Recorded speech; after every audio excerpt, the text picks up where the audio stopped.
So thank you, everyone. Permit me to introduce the program to you officially.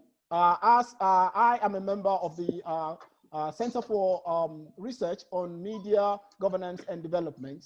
So in recent time, protests across the world, and especially in Africa, have assumed a new dimension in scope, mobilization, and execution, aided by advanced communication technology and rapidly changing demography.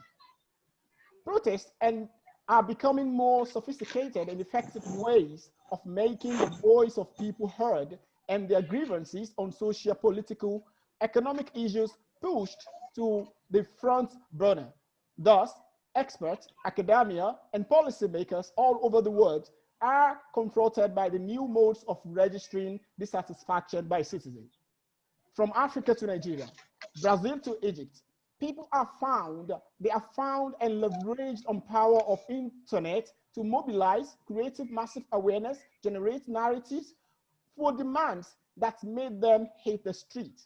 The creative use of the internet and its accessories has been applauded widely as a result of the ability to localize the issues of protest in real time. Examples of these wonder of the internet abound in recent descent to social political issue in the world, from the Arab Spring to bring back our girls to Black Lives Matters and ongoing the just curtailed MSAS movement in Nigeria that we still know that there's some discussion on it. The magic wand of the internet enabled platforms to attract public interest and global attention to the issue of dissent could not be overlooked. As it is in war, so it has been a civil protest. There is usually contention between the protesters and the authorities to drive narratives in their directions. While the protesters seek public and international sympathy to their cause, civil authorities strive to attract global understandings on the status quo ante. Consequently, the struggle leads to narratives and counter-narratives in a bid to win the war of narratives. In Nigeria, the protests in Nigeria stressed more on the need for the Nigerian government to reform the police and particularly to scrap a unit of police named Special Anti-Robbery Squad, SARS, which populate the hashtag SARS. This brought the attention of all the stakeholders and even the international communities. In Namibia, the anti-femicide protesters called for the state of emergency in Namibia. The campaigners marched through the streets of Windhoek to other cities demanding political action to tackle rape, sexual abuse, and femicide, according to BBC. In Mali, in 2020, the Malian protest or Malian Spring started on 5th June 2020 when protesters gathered in the streets of Bamako, Mali, calling for Ibrahim Boubacar Keïta to resign as a president. And in fact, on 18th August, fire was heard on the streets of Kati. Warning of possible mutiny were often heard. The warning led to coup d'etat on the 18th of August. The president and prime ministers were detained in the afternoon. In Mozambique, businessmen in Mozambique major cities protest against kidnapping a group of businessmen during the press conference held in Beira. It happens to be the second largest city in the Mozambique. So this is the second of its kind in the country, the first held in Maputo in 2013. These are the issues we try to see how we can look at together as citizens, as stakeholders from media, from academia, from policymakers and civil society organizations to discuss today together and see the way through. These struggles have often made the public vulnerable and open to misinformation, disinformation, and the other kind of information disorder. This has given rise to critical questions about protest and the information superhighway enabled by the internet. In view of this issue, CEREDEMS Africa brings stakeholders together to discuss this issue of protest and information disorder.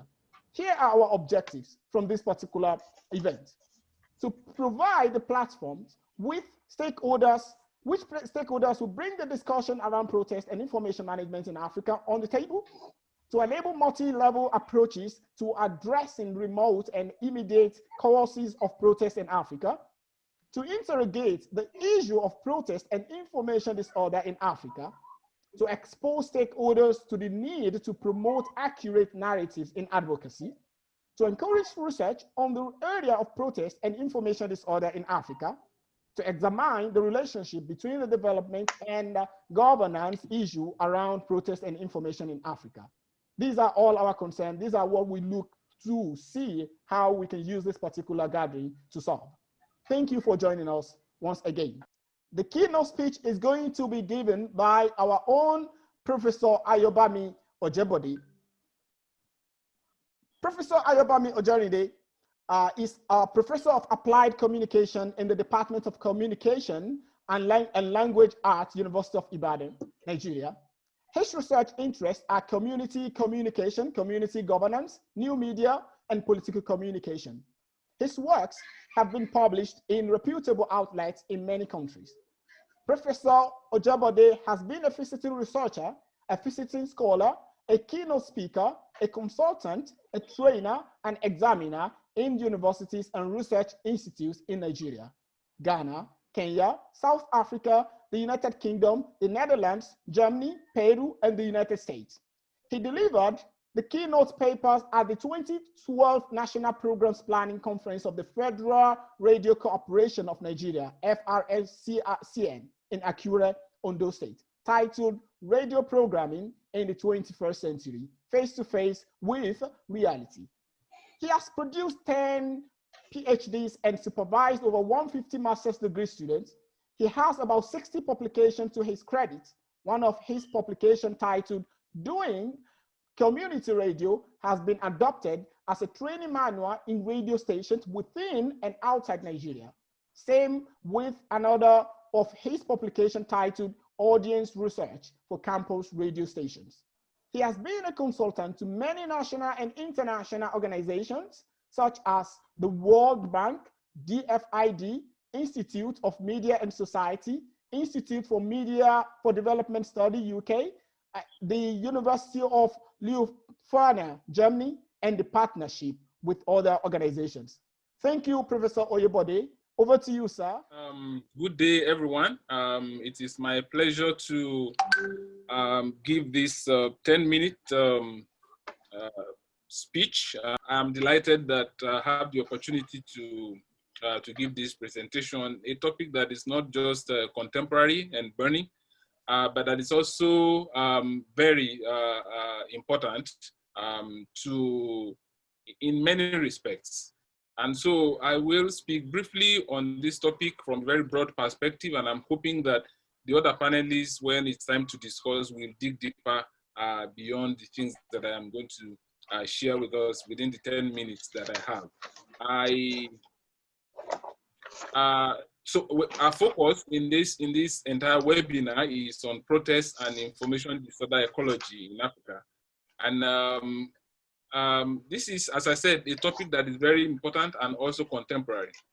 Protests, as the moderator has said, have been growing in numbers and intensity all over Africa. And we are just trying to come out of one in Nigeria. And it is also important to recognize protests as a tool and as an integral part of democracy. If we were in a non-democratic setting, then we could say protest is a bit out of place.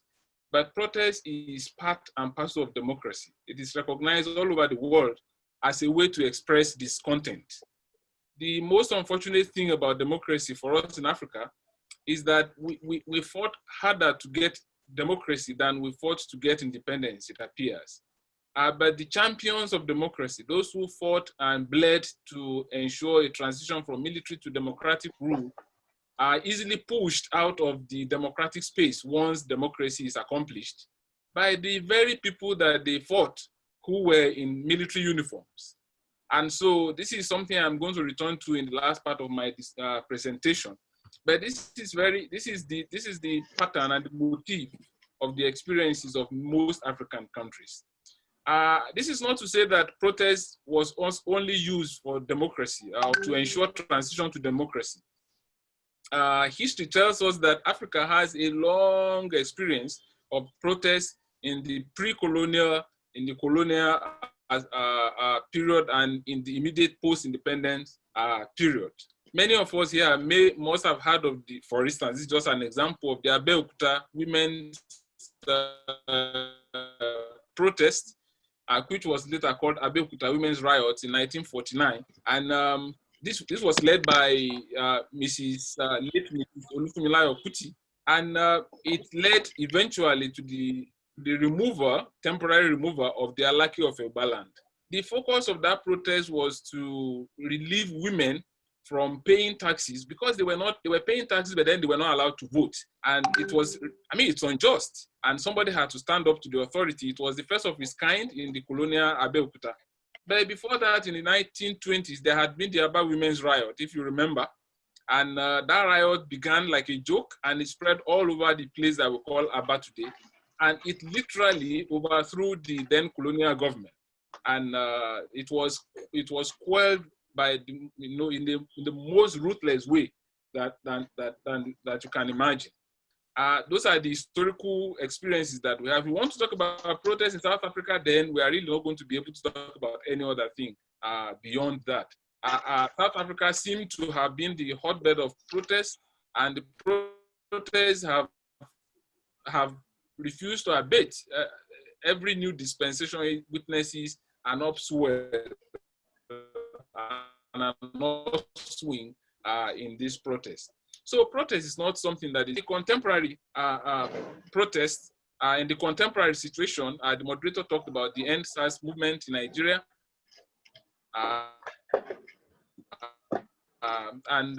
You probably also know of the June 5 movement in Mali, which was the warm-up to the political upheaval that eventually took place in Mali. So if we look back, protest has been part of us, and it will continue to be a part of us for a long time to come.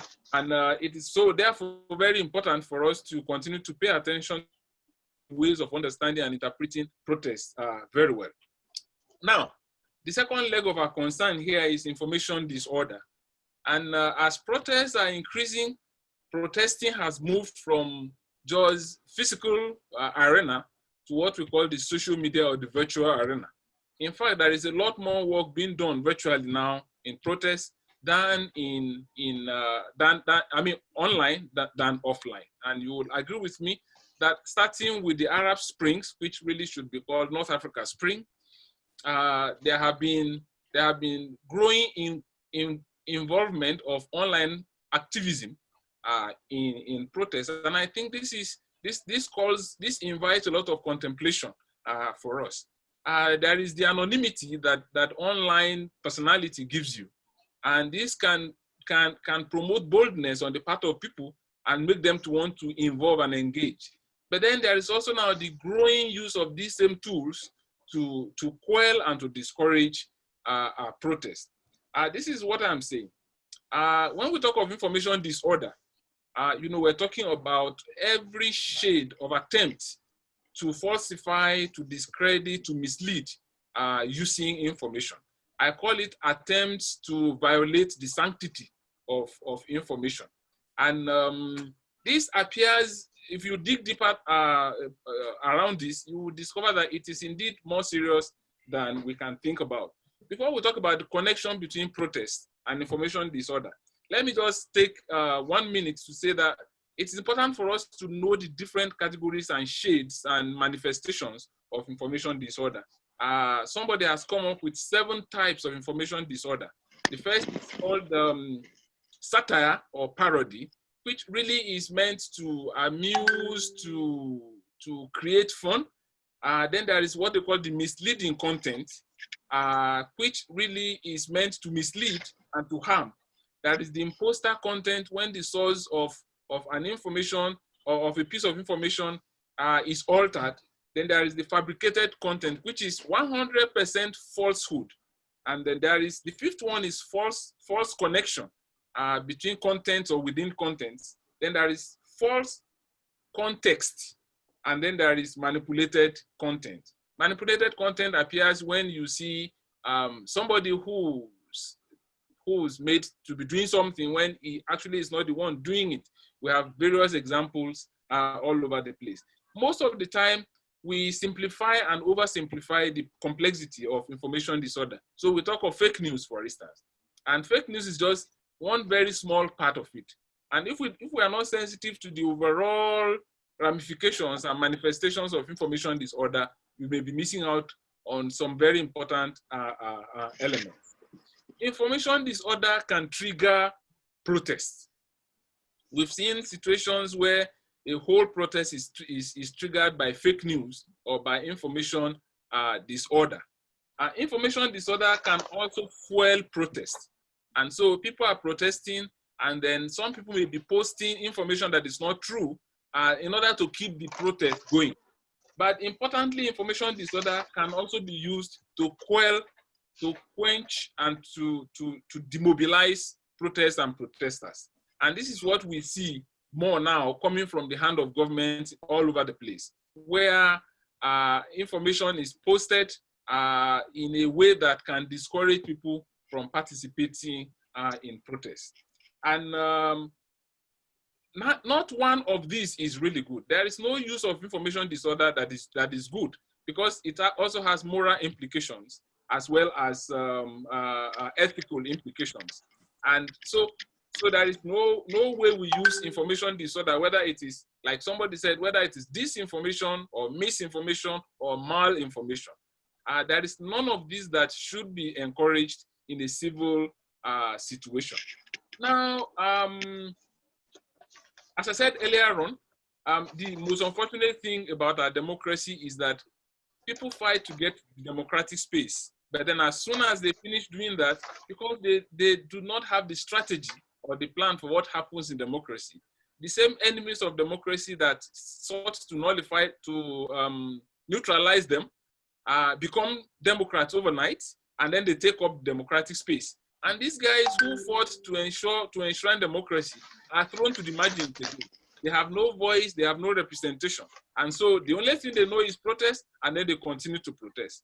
And so two more things I would say before I close. One is we need to be sensitive to how protests are presented and reported. And this is what takes us to the narratives around protests. One of the ways information disorder is used to discourage protests and to punish protesters is to call what you may call giving the dog a bad name in order to hang it. And we have seen that at work in the current EndSARS protests. For many days, the EndSARS protest went on in a way that is most sophisticated, that is the cleanest, and that is the neatest protest you have ever had. You probably read Professor Wole Soyinka's reaction to that protest. He said he called it a personal gift to himself. And so, because it was so well organized, and that was done by a group of young people. And then another group of young people came that had no understanding of the protest, that had no involvement in the protest, and they started to attack and to kill and to burn and to destroy. Now, up till today, the narrative has always combined and confused these two groups. Those who organize clean and neat protests have been confused with those who came to destroy and to loot and to kill. And so now all of these people are seen as one. And so you can see people saying this police station was burnt by EndSARS protesters. But we all know that those who burned the police stations were not the EndSARS protesters. They were the hoodlums, some of whom were also allegedly sponsored by government. So this is one wrong narrative that is going on. It is very normal to call protesters rioters. There is a difference between protest and there is a difference between riot. A protest is not the same thing as a riot. A riot is violent. A riot is without control. A riot is meant to destroy and to kill if you want. A protest is a different thing. Now, when we call protest riots, we are justifying high-handedness from the side of government in the treatment of protesters. And this is wrong. This is a wrong narrative. When we mix we are mixing protesters with hoodlums. we are calling protesters rioters. That is wrong. Another way information disorder is deployed, again, is also in the area of naming. Protests can easily be called an attempt at regime change. And again, this is something we need to guard against. I think that in Africa, especially in Nigeria, journalists have been unwilling collaborators in giving the dog a bad name, especially in this EndSARS protest. Many times after the organizers of EndSARS have said, okay, now we have come to the end of our riot, of our protest, do not contribute money, do not march, do not do anything, we still saw headlines. EndSARS protests continue. Hoodlums attack so-and-so warehouse. So this is wrong. And journalists from the length and breadth of the country have been willing collaborators in this kind of thing. And the interpretation of protests as attempt at regime change has led to a justification of high-handedness, which has led to loss of lives. Imagine the 2009 riot in South Africa, mines, where 48 people were shot, and they were portrayed as armed people who were trying to overturn democratically elected government in South Africa, for that matter. So when you go at a protest in that kind of wrong narrative, you really are risking violating fundamental rights of people to life. It is very important for us to understand and for protesters to ask themselves, what is going to happen after our protest? What we have seen across Africa is that there is no preparation for post-protest life. Protest raises dust, protesters raise dust, they get attention from all over the place, they make noise, and then there is no arrangement for what happens. Take, for instance, the 2012 fuel protest in Nigeria, which went on the longest fuel protest we have ever seen. When it was time for government to enter into policy discussions with protesters, the protesters have no representatives to send. They had no framework for presenting their grievances. And so they had to be represented by labor. At the end of the day, all labor got was what? Salary increase. This was for people, the only people who could benefit from this were people working for government. Those who were not working for government, the millions of people in the informal sector, who were the ones who were on the streets in the sun protesting, had nothing coming for them from government. So the narrative about protests is one thing we need to pay attention to, and protesters have got to be in charge of the narrative. They have got to be a step ahead of those who are trying to detract them. Importantly, there must also be a plan for post-protest policy responses. I am going to stop here, and I want to thank you very much for giving me the opportunity to give this short presentation, and I'm hoping it's going to attract some comments and discussions later. Thank you very much. Great. Thanks so much, sir. Professor Ojebode. We really appreciate your time. So the next thing on our agenda, without wasting much time, is to listen to our first key goodwill message from Professor Victor Barbarash. Unfortunately, Prof is unable to join us, but still, fortunately, he has managed to record the video of just short one, just 2 minutes or 3 minutes presentation for us. So I'm going to share the screen with us so we listen to what he also has to say all the way from Russia, for us to know that protests and information disorder does not stop only in Africa. It's something that has to do with a global thing. And looking from our own perspective from Africa, maybe some other part of the world can also learn from this perspective and angle we are taking. Hello. Today, with the development of modern communication and information technologies, we are witnessing a new phenomena, information pollution on a global scale, which affects citizens of different countries and regions. I'm glad that today the issues of misinformation, disinformation, and malinformation are widely discussed among the representatives of media sphere and media scholars on a global level, and very happy to greet this wonderful and up-to-date event on information disorder in Africa. Working in the most international university of Russia, we have a lot of students, alumni, and very good friends and colleagues from Africa. And of course, we are keeping track of the current social political situation and media agenda in many African countries. Unfortunately, we may see a lot of similar problems of disinformation in Russia and neighboring countries. A lot of biased content about COVID pandemic, political elections, military conflicts, and pressing economical and political issues is widely spread in different kinds of traditional and digital media, especially in the social networks. This harmful content plays on people's emotions and encourages feeling of superiority, anger, and fear. Frequently, this so-called news, without any facts checking or analysis, are most liked and shared, often without actually having been read or understood. When most social platforms are engineered for people to publicly perform through likes, comments, and shares, it's easy to understand why emotional content travels so quickly and widely.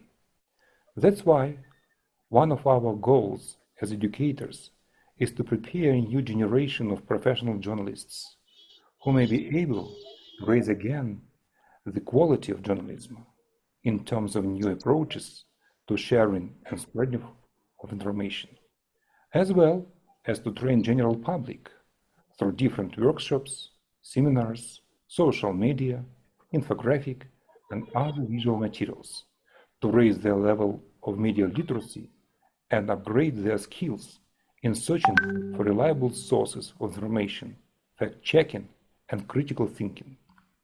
We highly appreciate the invitation of the Center for Research and Development of African Media, Governance, and Society to be part of this webinar, and we hope that it brings new perspective and solutions of fighting with informational disorder in Africa and other countries. I'm looking forward to going ahead with analyzing these indeed international and global problems together and discuss they evaluate it on a new level. Thank you. Okay, that is, thank you to Prof. Victor Barbarash. Prof. Victor Barbarash is the head of mass communication department of Rudin University, as well as the head of the faculty of philology from the Rudin University. My name is Rashid Adibi. I lecture at the Department of Mass Communication, Fountain University, Osogbo, Nigeria. As Jamil said, I'm also a member of the organizers, the Ceredems. My task is simple, and the task is to ensure that we have a robust conversation around the theme and focus of this program. Well, we have them, our panelists, and I'm going to start by introducing each one of them. After then, we give them some stipulated duration. Yes, we have the panelists,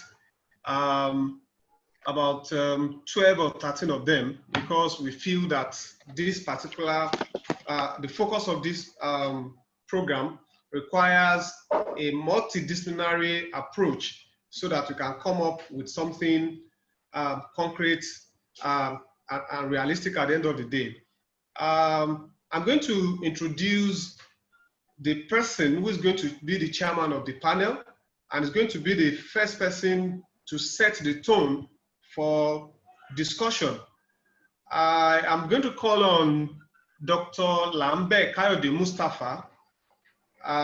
Dr. Mustafa is the current head of Department of Mass Communication, University of Ilorin, a scientific advisor and a member of consultant team with the Department of Mass Communication, Faculty of Philology, Rudin University. Russian Federation.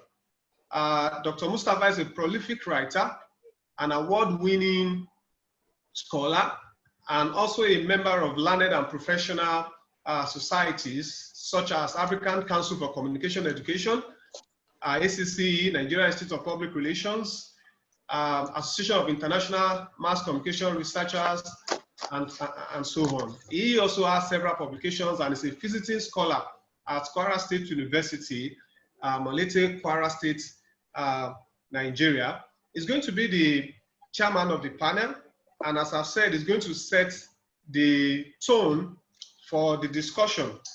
I believe that while our keynote speaker, Professor Ayobami Ojebode, was making his speech, he took a look at a number of issues which I think are going to be the basis for our discussions today, and on which each of our panelists are going to make their contributions.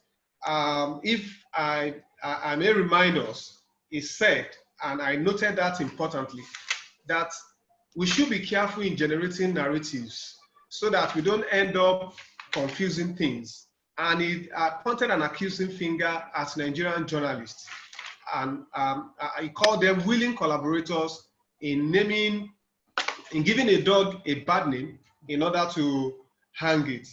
He also made mention of lack of preparation on the part of protesters in handling post-protest issues, especially creating framework that will ensure that their grievances are addressed. And of course, he also said that hardly could we have protests without having situations where we are going to have information pollution and information disorder. And I think the general outlook these days is to have, whenever we have crisis situations, we see issues of information disorder, information pollution coming up. So Dr. Mustafa Lambe, I'm going to call on you now to set the tone for this discussion in 3 minutes and tell us and look at issues from the perspectives that our keynote speaker has taken a look at it, and from other perspectives from your end. Dr. Mustafa Lambe. Good evening, everyone. My very senior colleague in the House, Professor Ojebode, has given a wonderful start. We appreciate you, and we will continue to. My colleagues too, Odunami, Rashid, Adebi, Mustafa, and a host of others. It's a pleasure hooking up with you here on a very important topic of our time, protest and information disorder. Like the keynote speaker mentioned, protest is a democratic right of citizens, and is a way, is a kind of, is a heuristic for agitating for change of a status quo by those who are dissenting about how the polity is being run at a particular point in time. And of course, it is our belief that because it is a movement that connects and bring about collaboration among people, it is a communicative act. Hence, it is believed that no protest can succeed without communicating the protest, as well as without using information to Doctor, sir, please kindly me to quickly, for those who are just joining us among the panelists, because we are the only people that our mics are on, please let's turn it off while we have the speaker talking, please. Thank you. Over to you, Doctor, please. All right, thank you very much. So it is important that for protest to succeed, it must be linked with the communication as well as the information sphere, as well as the public sphere. So essentially, no communication or no protest can succeed without communicating it. The organizer of protest will need network of citizens who can really bring about division of information about this protest in order to mobilize people to bring the protest into fruition. And of course, protest has assumed a new dimension in the contemporary time because of the social media as well as the digital apparatuses that allow protest to be communicated even with beyond the shores of the country where the protest is taking place. And it is having a lot of buying in by diasporic nationalists who are also interested in what is going on in their home affairs, and they also give a lot of support to the protest. And of course, there is a huge huge nexus between the protest as well as the media system, in that the media set the agenda for the protest, frame the protest, help member of the protest group to cultivate that attitude that will help them to really internalize the reason behind the protest and be ready to fight for it to the conclusion. It also helps in creating, it helps in framing the protest in such a way that the protest, well framed, we attract a number of participants who will be willing to participate. These are a lot of things that media can do. And because of the fact that there is loss of interest in the main, there is this credibility gap in the mainstream media space, people have turned to the alternative media environment, particularly the social media, to communicate their protest behavior. And in doing so, it has been punctuated by the information pollution. That is the greatest problem we have around here that we must engage. Because while the protester also participate in some degree of information pollution, those who are being protested against seize advantage of this opportunity to also pollute the information environment in order to tarnish the agenda, in order to tarnish the reputation of the people behind the protest. And here comes the reason why we must frame good narrative about the protest. Otherwise, it can lead to a disproportionate response from stakeholders and also delegitimize what's supposed to be a legitimate action. Protest is a legitimate right of the citizen, a democratic right, but when it's being framed negatively, it now makes it to become a kind of anti-democratic attitude, which eventually could lead to even democratic malice among the citizens. So these are the reasons why there is need for us to engage a lot with information literacy, general media literacy, digital media literacy, democratic literacy, as well as the need to legislate on the fakery as well as polluted content in the digital media space. So with this, I believe that we have able and capable panelists today. I've seen a lot of them. People have engaged with in the past. People have been reading about that. I have the opportunity of meeting through this digital space today. With great respect, I thank our keynote speaker, Professor Ojebode. I thank you again for giving my contact to Cable Journalistic Foundation regarding their training. They get across to me through you. I really appreciate the mentoring that you are giving to us, even when we are not meeting you personally. Adebiyi, keep doing your good work. Odunlami, Mustafa, and other. It's a wonderful evening to be around with you today. Thank you. Thank you very much, Dr. Lambert Mustafa. I appreciate the validation you have given to my assertion when I said Professor Ojebode has been a mentor to a whole lot of us around here. Concerning the issue in focus, I have seen that in opening up the issue, you have also given a number of insights as far as information disorder and information pollution is concerned.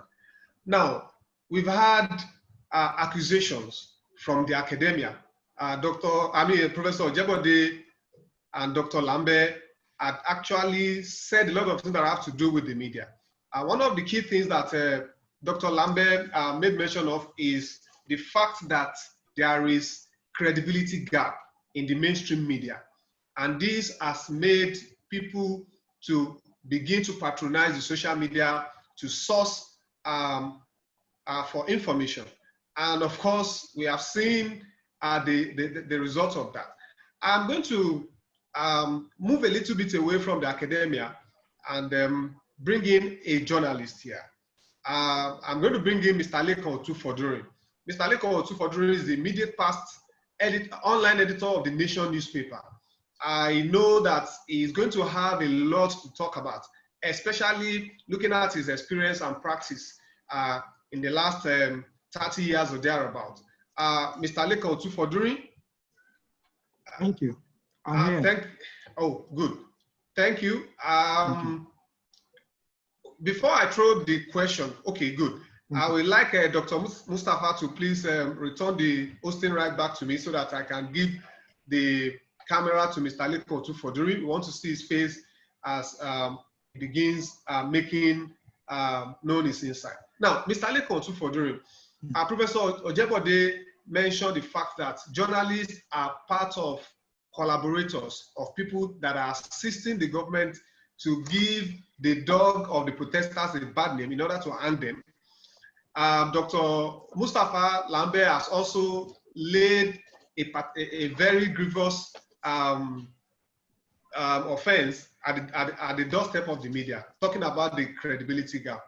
How do you, as a retired journalist who has ventured into training and mentoring upcoming journalists, what is your take on these allegations that have been laid on the doorsteps of the media?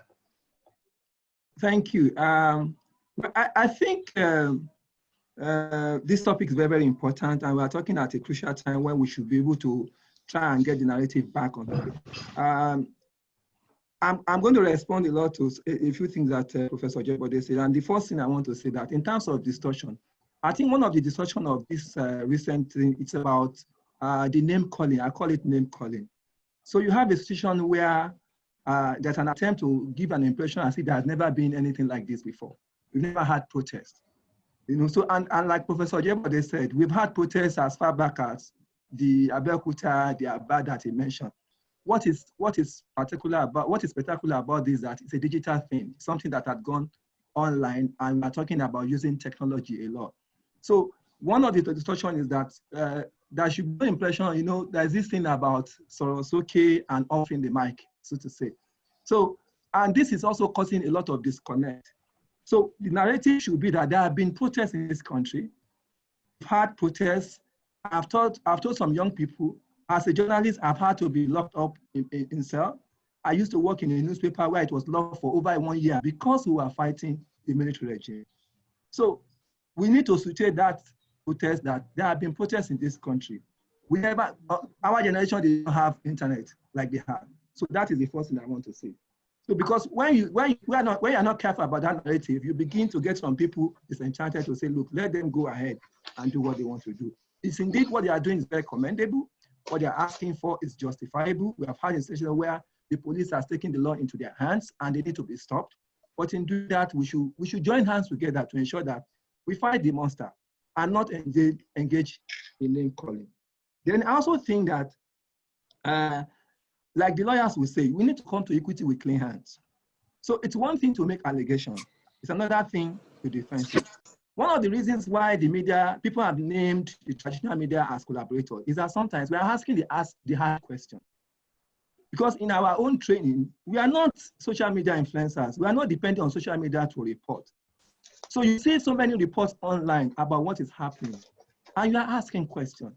I'm somebody who has followed most of the NSAS professors. I was very shocked one of the days, one of the leaders came online and said, look, journalists are trying to reach me. I don't have time for interview. They should go to my page and just speak information. I don't think that will work.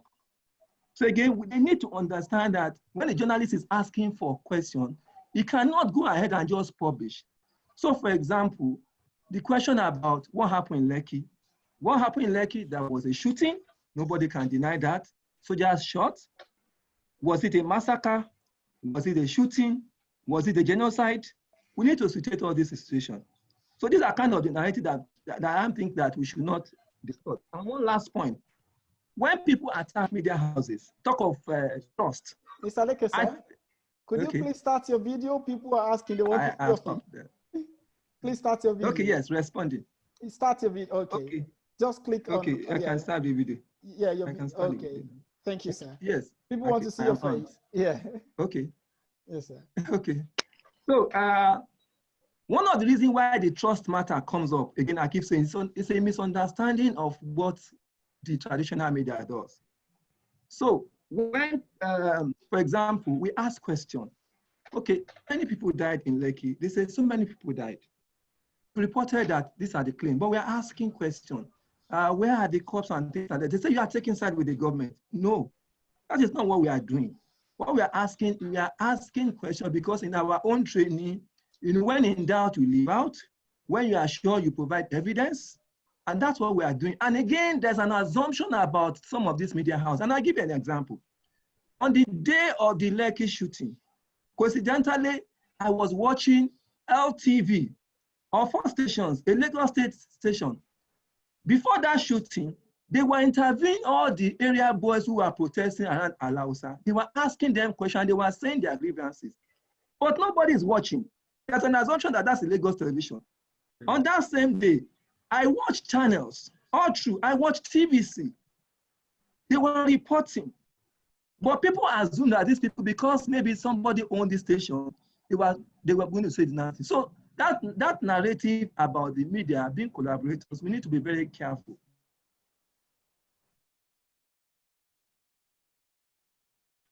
What we are saying is that reporting is still reporting. Social media, I mean, unfortunately, some of the things that have come on social media are denied. And when you are denied, question mark, what we say is that we have an address as traditional media. So again, in rounding up, I want to say that what is needed is that we need to put our hands together. We should not engage in unnecessary name calling. We should try to understand that we are born down TVC. I mean, a great station that the previous year TVC was the TV of the year. You cannot fault the reporting of the nation. So again, I'm saying we need to come to equity with clean hands. Reporting will always be reporting, even when there's a protest. But by and large, I think that what has happened is a lesson for all of us. But more importantly, let's get the narrative straight and let's work together. Let's collaborate so that at the end of the day, we achieve the purpose for which the protest was made. Thank you. Yeah, thank you very much for that contribution. You have also opened up more issues. And we'll try as much as possible not to make this a Nigerian thing. We are looking at protests within the Africa political systems. Maybe we go a little bit Pan-African. I'm going to move away from Nigeria. I want to focus on Mali. Yeah, and yes, and I'm referring to Mr. Kasum Koulibaly from Mali. Mr. Kasum Koulibaly is an economist, a strategist, and a social entrepreneur, motivated and committed for the global economic progress. He's also an advocate for the global sustainable development and universal peace promotion with more than 2 decades of working with youth and women across Africa. He has worked with a number of organizations, including UNESCO, UNDP, UNV, and so on. And is the founder and president of the Global Institute for Women's Empowerment Group. So, Mr. Kasum Koulibaly, you have heard people talk about protests, information disorder, especially in the light of the recent protests we had in Nigeria. But of course, we also had some protests in Mali. Could you please come up, share your experience as far as protest and information disorder is concerned when we look at Mali and the recent protests we have in your country? Thank you very much for this opportunity to share the situation of Mali right now. Can you hear me very well? Yes, yes, we can. Yes, fantastic. Okay, as you know, since June 5th in Mali, a group called M5RFP has raised a protest in the country against the former president, Ibrahim Boubacar Keïta, because of the situation of the bad governance in place in the system and the corruption we have. I find that In the disinformation situation, I think that there is the one point I want to raise first, is about the quality of the journalists inside the country. Because when we see the journalists, most of the time they are not journalists, they are supporters to some parts of the parties in place. People who are supporting, or journalists who are supporting the power, they say some information in the same situation. And in other hand, we have some other people who are calling journalists that supporting the opposition parties, and they are saying the same, telling the same narrative about the same situation. So the first issue about the protesters and the disinformation order is the quality of the journalists in the ecosystem where we are talking about the governance system. Are they well trained? Are they reporting the same issue, or are they in the doing the work in the ethics and deontology they have to do it? This is the first point I want to highlight. The second point, where we are having this kind of protection and have this disorder in place, is about the ignorance of the people themselves, the citizens. How can we imagine a country like Mali, where we have more than 80 or 90% who are ignorant about the current situation, who cannot understand the language politics are using, the language politicians are using, or the language people are using to protest? The third point is about using the youth against in the situation of protesting, because we are in a situation where people are not working, they are jobless people, they don't know how to do, and these politicians are using fake news and using the youth inside the country to protest against the president and the regime. I think that this is a situation where we need to have in mind that if we continue to have these young people who are disinformed, who are not able to make the right analysis of the situation, we are not able to do the protest in the right way, or to bring the good ideas and to build a good governance system in our countries in Mali. What I call, in the situation of Sahel-cracy, what I call Sahel-cracy is democracy in Sahel region. You know that in Mali and the G5 countries, we are facing the jihadist and terrorism attacks along the countries. And in this situation where we have conflicts, sometimes we are not able to get the right information and the right time. And the jihadists and the army, and instead that the people in power are using sometimes disinformation to manage the situation. This is something I want to highlight, to say that if we want to continue to deep the democracy in Sahel region in general, but particularly in Mali, we need to have the young people who are well informed. We need to have good journalists. We need to have, to work for peace and security and development alongside the region, so we can be able to manage the situation. Thank you very much. Thank you very much, Mr. Koulibaly, for those insights you have provided here. I could pick disinformed youth. When we have a large number of disinformed youth, there is hardly no way we will not have spread of misinformation. When we have poor governance, when there is hindrances as to get real-time information about issues and events, people are going to fill in the vacuum. Now, I'm going to call on a lawyer now from Ghana, Mr. Ogochukwu Nweke. Is an African, is from Nigeria, but is based in Ghana. Is a social media consultant, is a public speaker, a professional mediator, and an alternative dispute resolution advocate. He has worked with youth in Africa in all ramifications. He's also interested in social media, especially using it to teach and for engagement.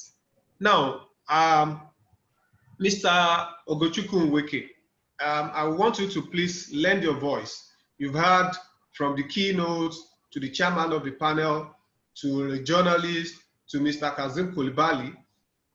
We want you to weigh in on the issues here as far as protest and information disorder is concerned. Mr. Nweke, you have the floor now. Thank you very much, Rashid, and to you, Mustafa, as well. And a very good afternoon to all the panelists and all the participants. I want to particularly thank someone I would choose to call the chairman and a mentor as well, Professor Ojebode, for his wonderful presentation. As a matter of fact, when he was giving his presentation, I almost sent Mustafa a message to say I have nothing else to say, because he virtually, touched a lot of things that I would have loved to mention. And of course, Dr. Mustafa as well, profound, and Mr. Kasum. Now, I'll just, because of want of time, just say some of the things that have not been said already. And I'd like to start from where Mr. Lekon, who, by the way, gave a wonderful presentation as well, where he stopped. I might be mistaken, but from where I was sitting, it was as though Mr. Lekon was calling out social media, as part of the problem, as it were. But I'd like to say something very quickly, that if there's anything that social media has done in this whole situation and over the years, not necessarily just with regards to the NSAS protest or what happened in Mozambique, in Mali, Nigeria, it's the fact that you are now able to verify information using social media.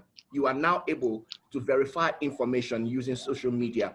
And when people are unable to do that, it is either because they are malicious or they actually do not know how to do that. And that is why I would like to tell Dr. Mustafa's path when he said there has to be a lot of education that is going on. Now, when we speak of information disorder, I'd also like to look at it from another small perspective, apart from the misinformation, disinformation, and malinformation.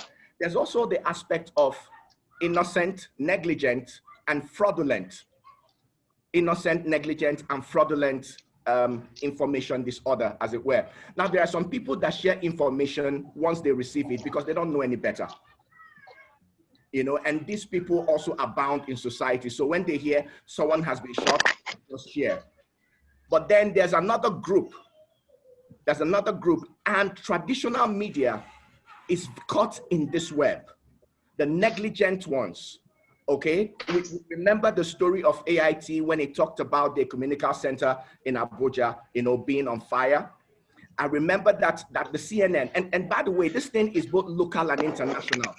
Okay, I remember that in 2011, there was someone working for CNN. I don't know if Mustafa will remember this story, but there was someone working for CNN called Christian Purefoy.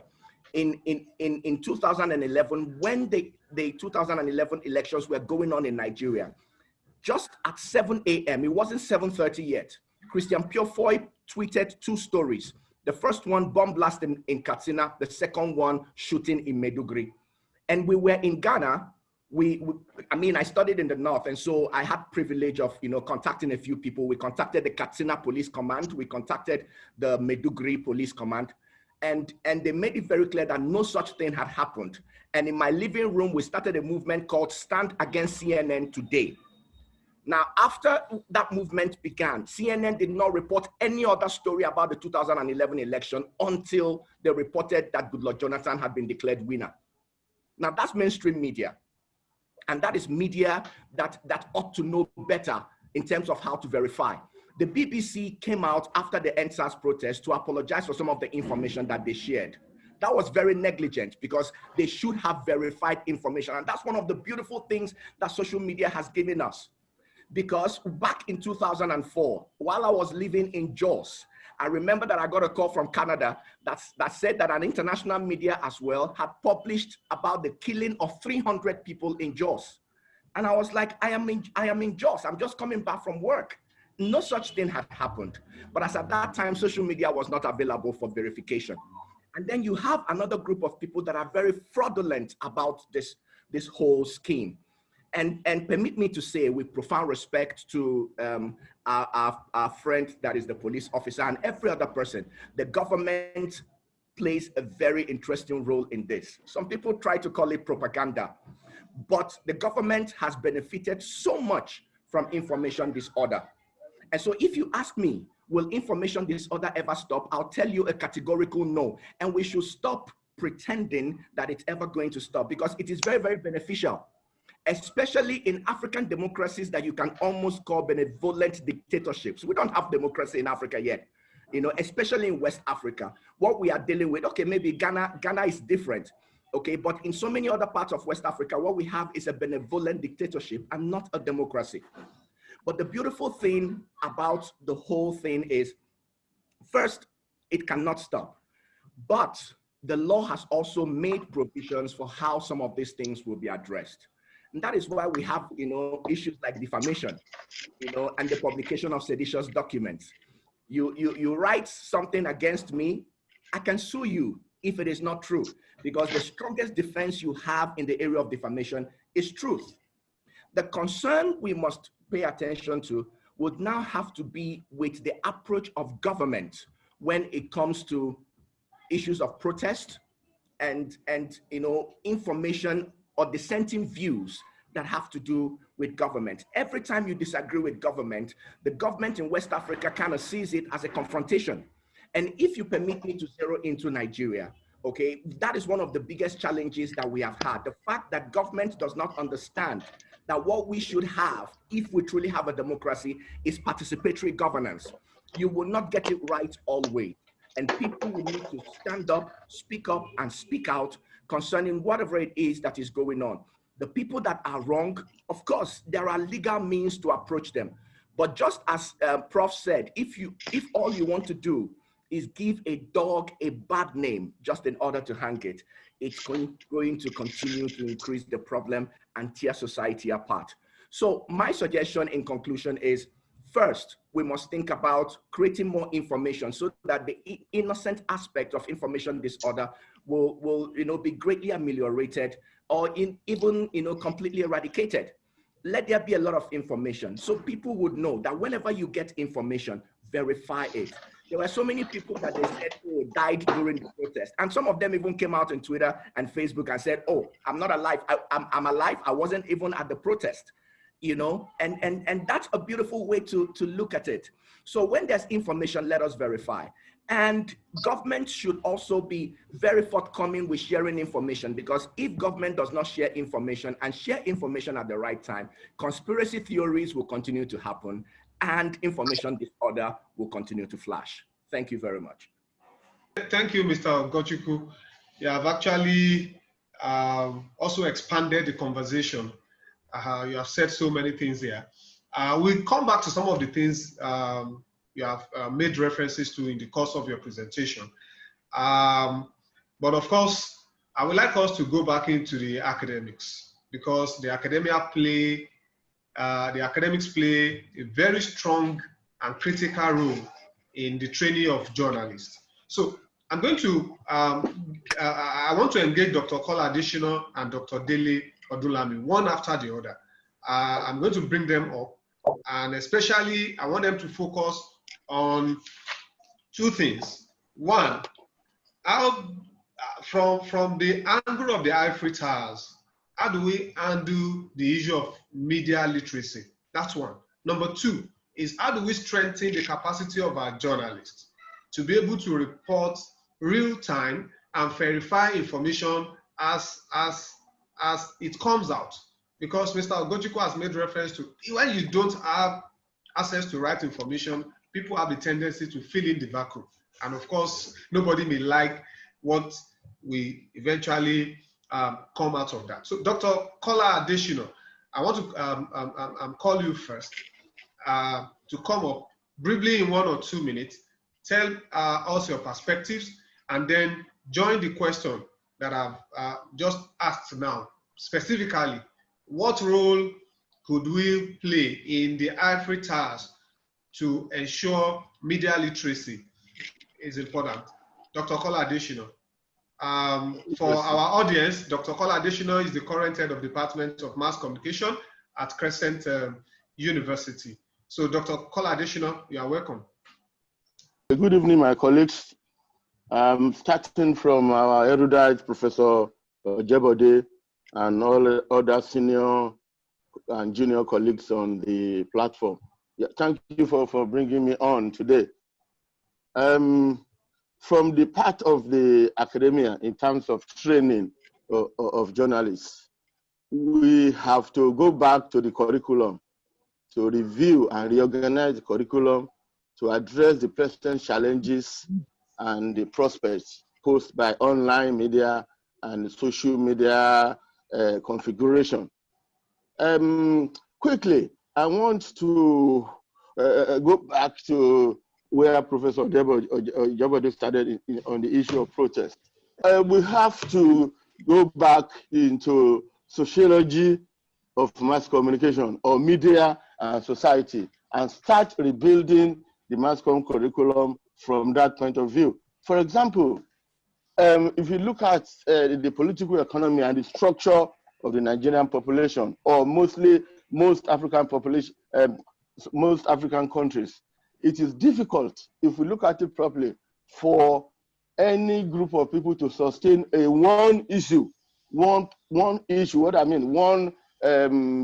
complaint protest, in that under this veneer of peaceful democracy that we have, there are undercurrents of so many fault lines emanating from bad governance, lack of infrastructure, and so on. So, like Fela Anikulapo will say, there is a lot of suffering and smiling already in the populace. So it will be difficult for any group of people to just single one issue out and want to start to complain about or protest about it.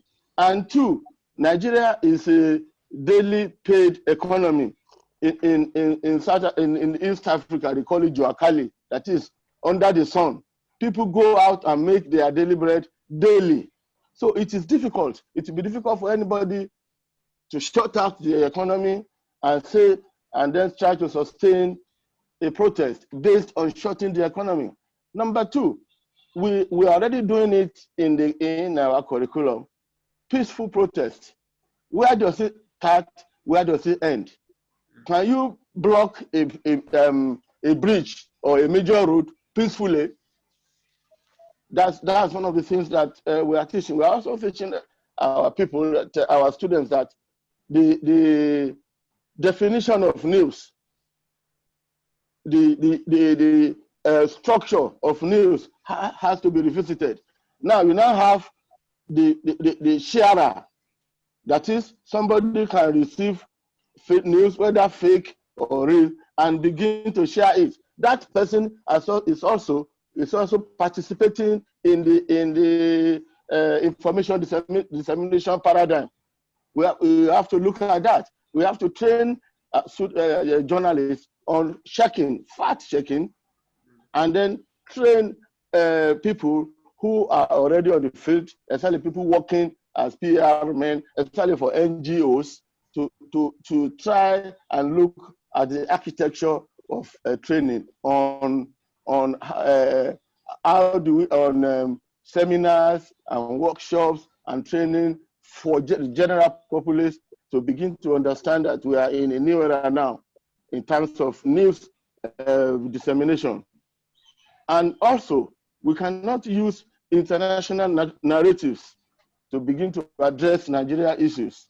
We have to look, like I said, you have to look at our political architecture here, look at our people. If you start a one-issue campaign as, okay, for example, NSAS, before you know it, people wanting their own countries will join you, people wanting, people who are suffering from lack of infrastructure, no road, no hospital, no everything, everybody will join you. And you'll be, whatever you are doing will be drowned in that. So we, in terms of addressing protests, people should begin to look at the problem of sustaining a protest in a daily paid Juakali economy, and also peaceful protest. Can you block a road peacefully? Can you stop people from not joining you? You have a right to protest. You also have a right, people also have a right not to join you. That is that. And then on the issue, the training we also have to the training we have to provide. We also have to deal with when especially people in television. In this last NSAS protest, the people, the newscasters and the anchor people, wanting to demonstrate that they are also part of it, that they are feeling the pain, they want to join the protest, they forgot to remove themselves from the stories. Because they cannot get their trained reporters to the theater of protest, they begin to rely on people using their Android phone to begin to report for them. So that we now have a lot of fake news, a lot of bad pollution of information being sent to radio and television stations to be relayed. Forgetting that these people are not, most of these people with the Android phone are protesters. They are not trained to broadcast credible news. We also have to support, like I think Professor Jebode mentioned on it, we have to look at legislation. Legislation that on the one hand will regulate content on the social media and at the same time protect issues around freedom of information and freedom of the press. Otherwise, if we don't do this, we should not see this as the government trying to mess with the press. I think it is people, the press, the guild of editors, the journalists, people in the classrooms like us should come together and sponsor an amendment to the existing bill in a way that we ensure that the credibility of journalism, credibility of news is restored without disturbing the protective blanket around freedom of speech and freedom of the press. Yeah, thank you very much, Dr. Okola Adesina. And I'm going to pick it and throw the baton to my teacher, Dr. Dele Odulami. It's good to actually meet him again on this platform. Dr. Okola Adesina has made some point, especially concerning fact checking. And I want to add this to it. Sir, how is the classroom teaching our present crop of students to manage attempt to fact check stories and information and the pressure to be the first to publish, especially when we have a crisis situation such as a protest, sir? Dr. Dele Odulami, you can come up, sir. Thank you. Thank you very much, Rashid. I'm really proud of you. And in fact, my day is made today by what I'm seeing. I must appreciate you for the privilege you've given to us to contribute to this conversation. Thank you, sir. I also want to acknowledge, the privilege, of being in a forum like this with one of our respected professors, my teacher too, Professor Ayo Jebode. He has really laid the foundations and done justice to the issue. All we just need to do is just to kind of do some amplification on the issues that have been raised. Yes, talking about protests, as has been rightly, identified and discussed by the key participants, when we started, you discover that there's a key issue here. The protest arises basically most times as a result of poor reading of public opinion. Before issues burst out to the level of generating a crisis or contestation, as it were, there will have been some rumblings in the background. Rumblings in the sense that there will have been some issues, discussions on whether to be or not to be, whether people really are making some points that the political leaders are not really acknowledging or taking action on. So the question now is that most times when protests erupt, it erupts as a kind of involuntary action, and the involuntariness of protest makes some variables to be untracked. I mean, we cannot track it because it's like you are just responding to impulses and situations as they arise. Yes, granted, we can have a foreknowledge, and we can also plan, as Professor Jebode said, we can plan for protest and moderate it as it goes along. But most times, our experiences have shown really that the most of the protests on this part of the world erupts, spontaneously, and as a result of the spontaneity of protests, a lot of the dynamics catch us unaware. For instance, we know that when protests erupts like that, one of the key things that happens is the dysfunctionality in information and communication management. The truth becomes the first casualty, as in war. And then in that situation, to protest assumes the nature of war of a sort. And when it is war, everybody tries to push his idea at the public space, irrespective of whether what we are doing is ethical or not. In war, all is fair. Those who are pushing out information and those who want to control or manage the channels or the instruments of communication, everybody is involved, and that leads a kind of credence to this assumption by the social information warfare life cycle model, that everybody now sees information as a warfare that is seen as an arsenal to manage to push out information at the same time to control it. So now the basic thing that we can really talk about, because we are looking at it from the media angle in terms of empowering our people, how do we empower our people, particularly the journalists, to handle a situation like this? We already have in most of our curricula this question of conflict reporting, but you will agree with me that most of the topics we treat, most of the engagements we have with our students in this area are not quite in tune with the realities of the events that are on our hands, particularly in the context of fact-checking that we're talking about.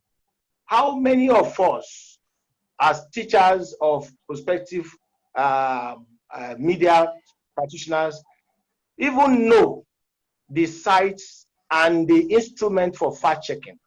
So there is a need for us to reschool ourselves, maybe through fora like this and other workshops and what have you. Thank God we have organizations like in Nigeria, like the Bawa and some other organizations like that are already neck deep in these aspects of digital literacy, as it were. So we really need to hone our skills afresh, to deepen our knowledge, so to enable us to really equip our prospective graduates or students, as it were, on how to process information and ensure that the information we are giving to the audience, to the people, is really processed and verified as professionals. This is very, very key and very, very important. As also Professor Ojebade mentioned the point that riots is different from protest. Yes, there is a lot of difference between that, but we discovered that there is, in every protest, there's what we call the mob psychology. The protest is a product of mob psychology, and in all mob psychology, you cannot have all the situations under control.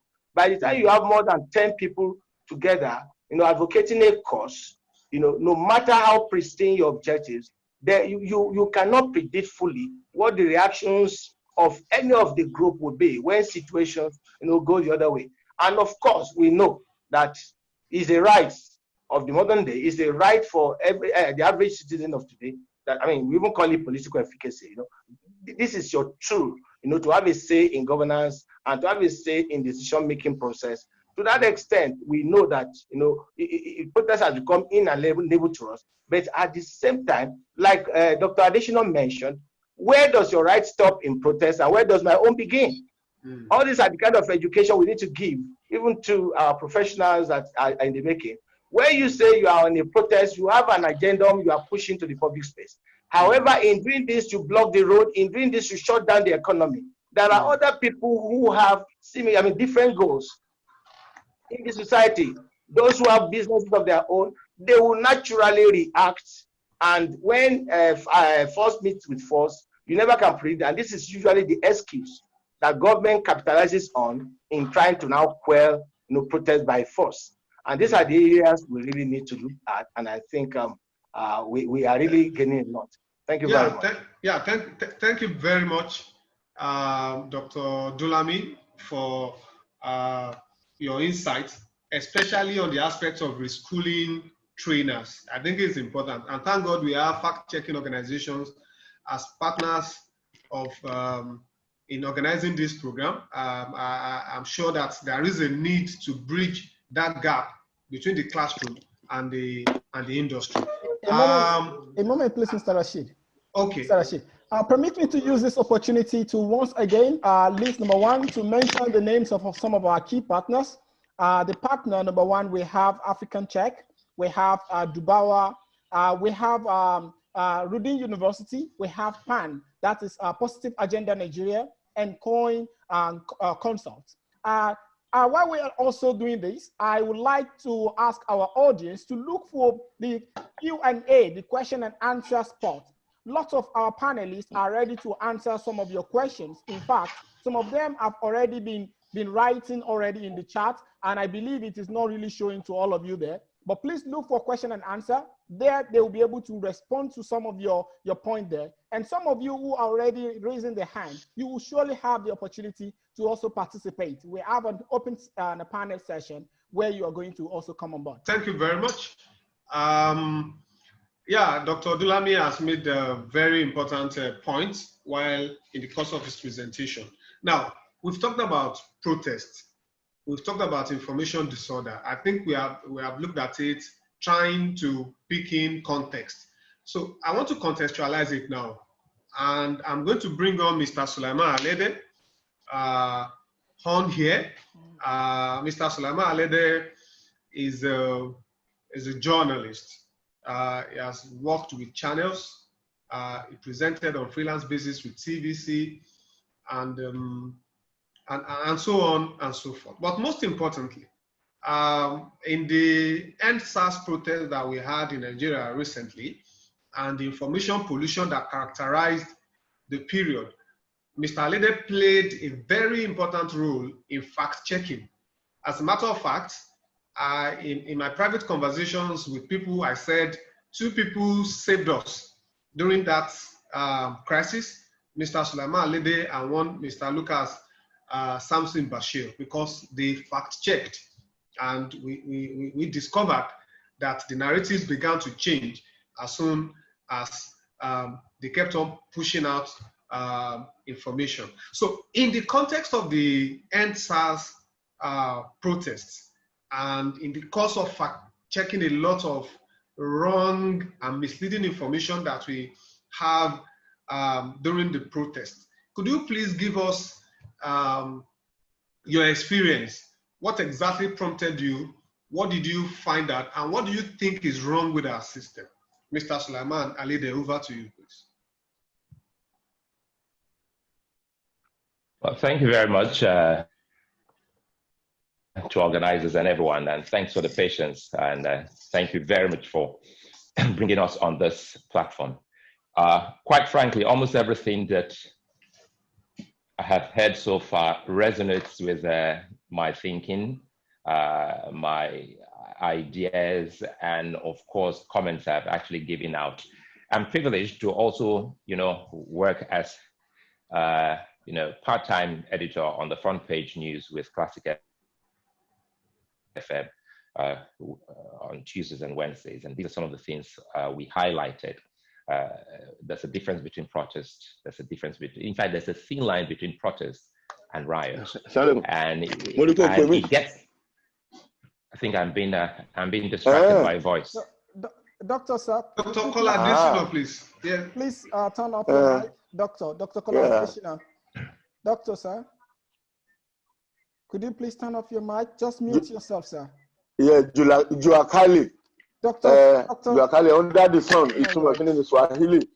Under the sun. Okay, Mr. People who made their daily bread under the sun. Please just mute all, just so you can now okay. mute us later. Okay, over to you, Mr. Sleman. Sorry for that. Okay, good. So I think now we are now understand that there's a thin line between protest and riot, and how from one it can go into the other. And some of the things we saw, or some of the things highlighted by especially our professors and doctors, are, number one, rights of you to protest, also right for you not to protest. Mm. And I did say once that you do not have the right to obstruct me from going about my own normal business. And I did also say then that it will only get to a point where those people who were, happy with the protest will come up and say, we do not want you, because Nigeria, quite a number of Nigerians are those who live on, daily earning. If I do not go out, I will not eat, I will not feed. So we have the artisans, we have the market people, we have even the hairstylists, we have them, you name it. It is just few people who are privileged to earn their salaries in the month, whether they go to work or not, whether there is a protest somewhere or not, you will be paid. So if we only get to a point, these people will say, no, we do not want you. So now let's go to the issue of fact checking, because I'm just trying to paraphrase and, but the main issue here is about fact checking for me. And it's something that I realize is very key for us. The profession is so precious to me, precious to everyone.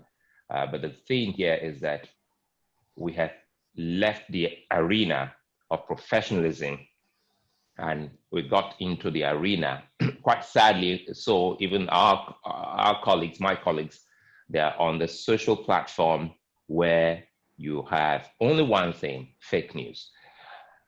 I wasn't too far from the protest ground.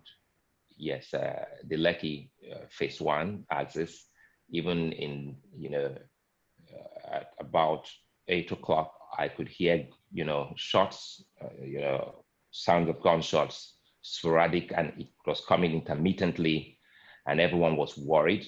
That was on a Tuesday, I still can remember. Then on Wednesday, I was supposed to go to work on Wednesday for the front page news at Classic FM, but I couldn't go because while I was at prayers in the morning, intermittently, I was still hearing gunshot sound. So, oh my God, perhaps something terrible had happened. Then pretty much later, I was able to go out and I saw the devastation from Admiralty Road, a couple of other places.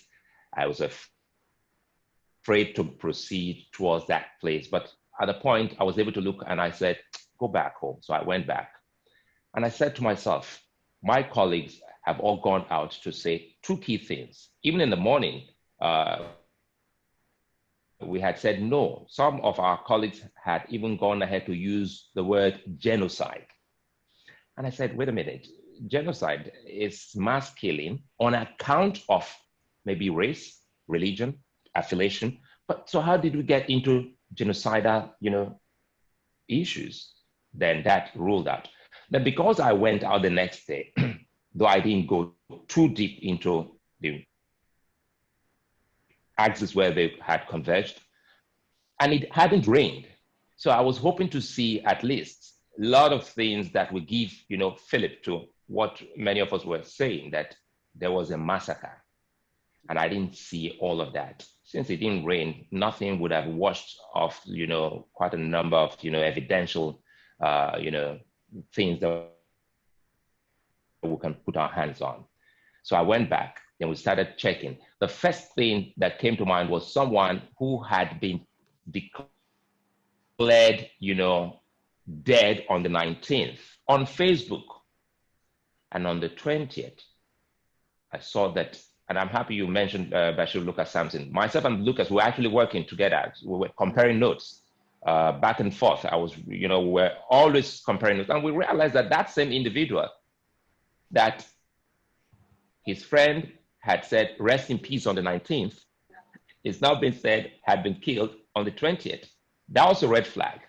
Another red flag was the home video, Badmos lady who is a Nollywood actor who was also said to have been killed in that protest. And she came out to say, look, I'm alive. So we started putting everything one after the other, subjecting them to facts. And I also wrote to, I remember Time. I wrote to Time magazine because Time came up writing a very lengthy piece on the protest. And from start to finish, everything Time wrote was based on what we have seen in the social media. And I wrote Time. I said, you should be able to, get yourself out of this whole mix. If anyone is saying anything, it shouldn't come from Time magazine. Time should get its facts right, that we live in a community. First, we're Africans, and in every African community, we live a communal life. And a communal life then means that if anyone dies, you must see the family.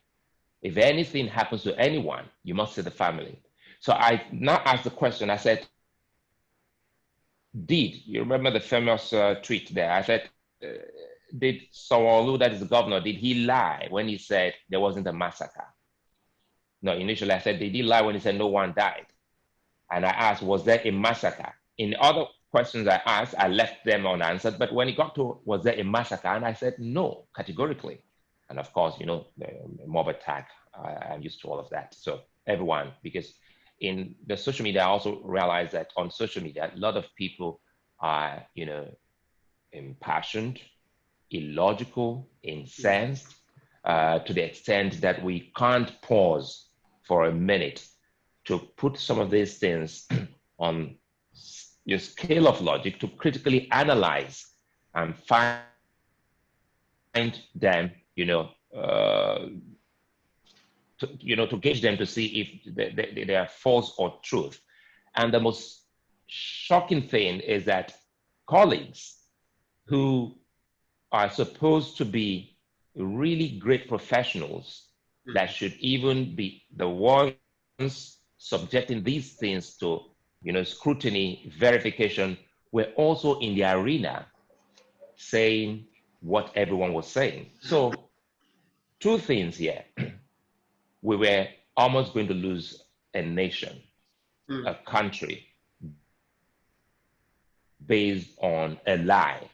And the lie is that there was no massacre. Yes, people were shot. As I said, until the next day, I did my program over the phone. The newspaper analysis was done over the phone the next day on Classic FM, which was on a Wednesday. I didn't go there physically. So it tells you it was not even too safe. So pretty much later, I said, I drove out and it was as if Lagos had gone to sleep. There was as if there was a civil war. Everything, what you saw in the movie, there was dead silence. So I came back. So we started looking at all of this. So the thing here is that the media didn't help matters. Just the same way I also wrote, I said NBC, whatever NBC had done to Channels Television, which is home to me, Arise News, which is also home to me, then I said the only thing about NBC and that sanction is the timing. I didn't say that they were wrong in what they did, because if you jump into the arena and you bring unverified materials to the people, you are liable. But the timing was wrong because it was at a time where the nation was going through a whole lot. We're talking about healing, we're talking about rebuilding the country and the cities. And a lot of people were already emotional. So no matter what NBC did, no one or quite a lot of people would not see any logic or sense in it. So timing for NBC was wrong, but what NBC said, the broadcasters, they know that they goofed away from that. So now this has also been pretty much well done, that we have Muyiwa here, the spokesperson of the police. I also took out time to invite him to my show when this was going on. And we had a big conversation. And some of the things I also looked at is, we have an issue of education here and an issue of class. And I'll explain. Those we call hoodlums, those we call miscreants, were actually also protesters. The difference is in education and class, because those who were protesting in Lekki axis, if you look at it, the mix of who have some form of education, people who are a little bit well-to-do, so they were able to comport themselves in the best of manners. The one in Orile, his own idea of a protest is to destroy anything he or she sees. So it's not to come up with the same carnival-like scenario we saw at Lekki. So even the police, they knew that this was pretty much a bad scenario. The only thing that kept that thing going was that for a very long time, it did not, move from the Lekki axis to so many other parts of Lagos. So because they were there, it was good that they were there. So whoever wants to protest, whether you are in Orile, you will move away from your area and come to Lekki and stay with them. But it got to a point because there was a problem again. Because they kept on saying, we do not have leaders. Please be rounding up, Mr. Suleiman, please. Yes, because they kept on saying, we do not have leaders. Yes, because we do not have leaders. It was also difficult for us to come to the table and have action. Because we couldn't come to the table to have that conversation, it actually got out of hand. And in getting out of hand, our own people, the media, were also enmeshed deeply because we were already polarized and divided, which shouldn't be so. Thank you. Yeah, thank you very much for the insights you have given. We pretty give you that time so that we could at least have a first-hand narration of what happened in the course of fact-checking and all. And thank you for the insights you have provided. A moment, yes. Okay. Mr. Rashid, Yeah. I just want to pass information to some of our panelists and also to our attendees. Please kindly pay attention to the question and answer. You see the Q&A to our panelists. Click on it. We expect our attendees to be sending some of their contributions and particularly some questions directing to some of the panelists. I can see that some of our attendees have started writing their own questions and some contributions via the chat. But unfortunately, it may not be that clear there. So if you are an attendee, kindly send your messages into question and answer. And we also want to encourage our panelists to try and answer them via that particular button. You see Q&A, that is question and answer. It's meant for us to interact. And we're also going to have opportunity to interact with one another through the opening session. Thank you, Mr. Rashid. Please continue. Thank you very much. We have had from the Nigerian experience. I want to again travel out of Nigeria and go to Namibia. I want to call on Gordon Joseph. He's a Namibian journalist and television producer. I want to come up and share his perspectives as far as the issues we are putting on the table are concerned. Well, thank you also so much for having me. So I think we all agree that the information will become very muddy, and that in terms of the information ecosystem, it's highly polluted in a time where we thought that social media and these platforms will unite us. If anything, it has divided us in many regards. However, I still do believe that social media and citizen journalism have created a new uncharted territory where consumers of information can have control of also fact-checking such information. Now, I agree with some of the sentiments earlier on, but I also don't agree with regulating the press or regulating online engagement. I will address that a little later. If you look at what's happening, especially in the Southern African context right now. We know that journalists Hopewell from Zimbabwe are still in jail as we speak right now. We also know that a number of journalists are said to have fled into bushes in Mozambique, fleeing from crackdown. And we know that like all over Southern Africa, and in some parts of other Africa, of the rest of Africa, there's a disdain for the free press. So what has happened over the years, and why is there such a, and I would call it an information crisis? You see, the challenge is that, especially in Southern Africa, we have a lot of former liberation movements as governments, and over the last 10 to 15 years, they've had this effortless ability to crack down on dissent and on the free press. In the Namibian independence, the Namibian government had chosen not to advertise with the Namibian newspaper, which is the biggest daily in my home country. And many saw that as a means to try and cripple the ability of the newspaper to thrive. We've had many other incidents where in Zimbabwe or in Mozambique, there's crackdown on dissent and on the free press. So the reason why I think governments in Southern Africa have such a disdain for these modern tools and for social media is because, one, for the first time, they can't completely control the narrative and paint journalists as these anti-government agents. And that two, these protests and these movements aren't championed by structured civil society organizations or championed by opposition leaders or anything.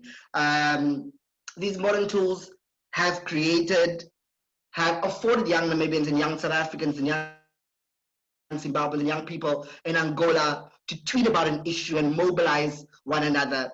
A month ago, young people in Namibia took to the streets under the hashtag Shut It All Down. More than 20 young people were arrested, including journalists who were at that protest. Now, in response to the definition that was given earlier on about the difference between rioting and protesting, again, I think there's a fine line between it, but I also think that protest is inherently disruptive. The aim is to destabilize a system that you deem oppressive. And so I think that was what young Namibians wanted to do. But I also think that we live in a time where there's so much, I'm looking for the word, vicarious empathy and vicarious sympathy. And this idea that young Africans are becoming more and more connected to each other on social media through hashtags. We've seen when EndSARS was happening in Nigeria, how young Namibians and young South Africans and young Zambians and young Zimbabweans retweeted what the movement was tweeting and shared their thoughts and opinions. We saw that when young South Africans took to the streets under the hashtag Am I Next, following a spate of killing of women and girls. And I think that's why so many governments and so many oppressive regimes feel threatened by protest starting emanating from social media because of the inability to control it. Now, here's my issue with people that call for legislation when it comes to, or regulation when it comes to social media engagement. I do believe that regulation prevents dialogue and debate necessary for truth. I don't think it does anything to improve how we engage on these platforms.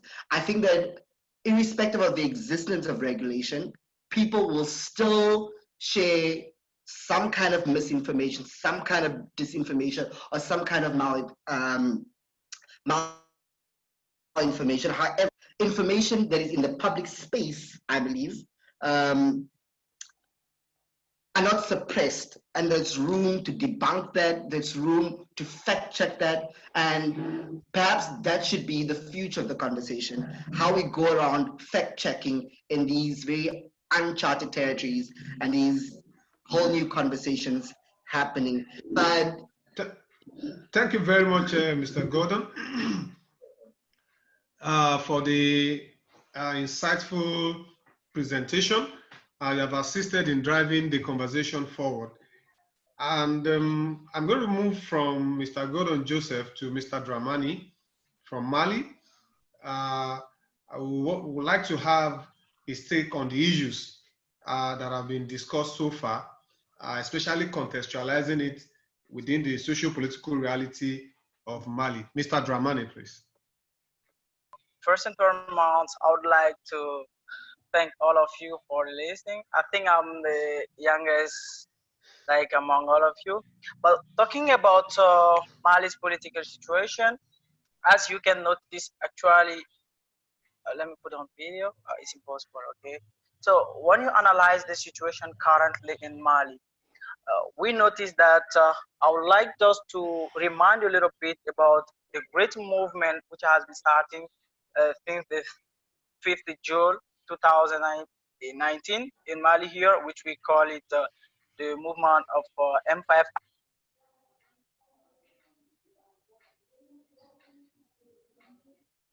Dramani, we can hear you.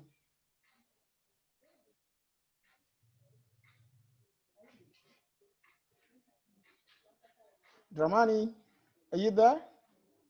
Who started this movement? So without this movement, without the media, this movement wasn't going anywhere.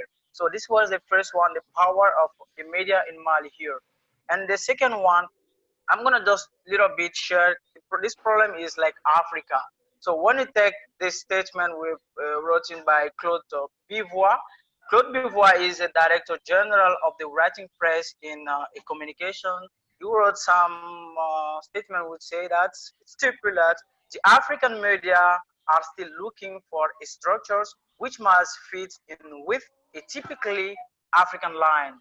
Otherwise, only the privileged fields of today will find their account in the current structures. What I would like to tell is this reflection is still relevant, and the relative liberalization of the writing press, which has not yet made it possible to find a widely accepted solution.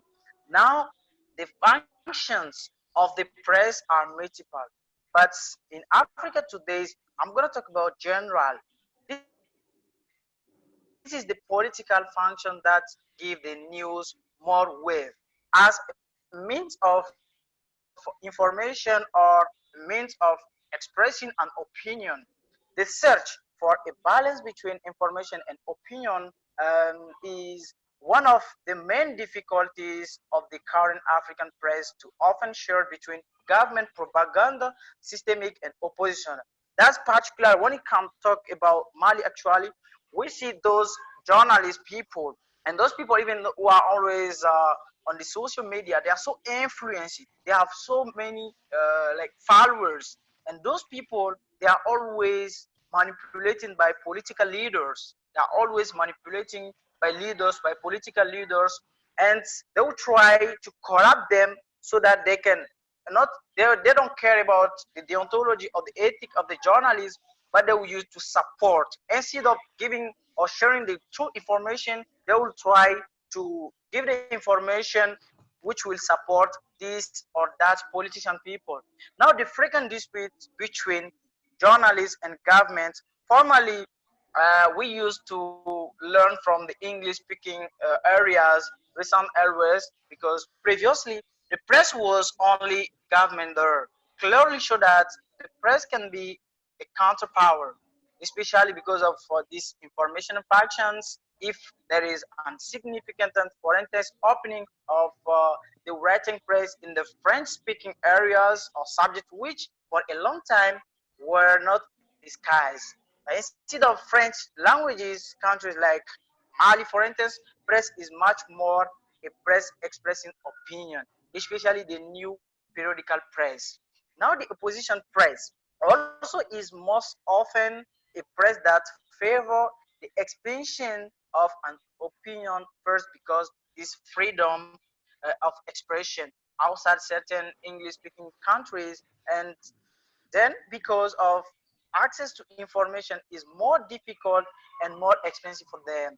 So finally now, there is something, the fact that is writing by activists, as I used to say previously now, there are those people have been getting a lot of followers. So this is case in particular in Senegal. We assisted also this one in Ivory Coast, in Gabon, and even more particularly now by journalists in Guinea. So now, conversely, the new press, by tackling subjects on which the government news were silent, led them to modify now the counts. They tackle new subjects. This information pluralism puts end to an integrating function of information, which eliminated all bad news. By reaction, the news press appeared. When I say appeared, at the first as a press denouncing everything that was wrong, and such as reinforcing the impression of crisis, which will precede it, it appears, and which had given even rise to its birth in several countries. So what I would like to tell about this one, to recapitulate it, because of the time, Mali actually, the media has a lot of power. And this power, they don't know how to use it. They are using it anyhow.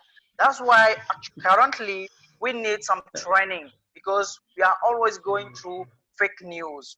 Because we are trying to protest. The protest we understand here by giving power to the democracy. Mr. Dramani, giving power to the democracy. Yes. Mr. Dramani, we may have to stop you here. There's no more time on our hands, and we still have a couple of other things to go on to before we call it a day here. So, but we appreciate your but I would like just to underline something, if it's possible.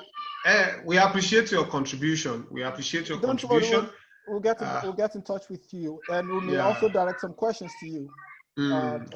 Thank you. Yeah, thank you. Yeah, and that signifies the end of the panel discussion.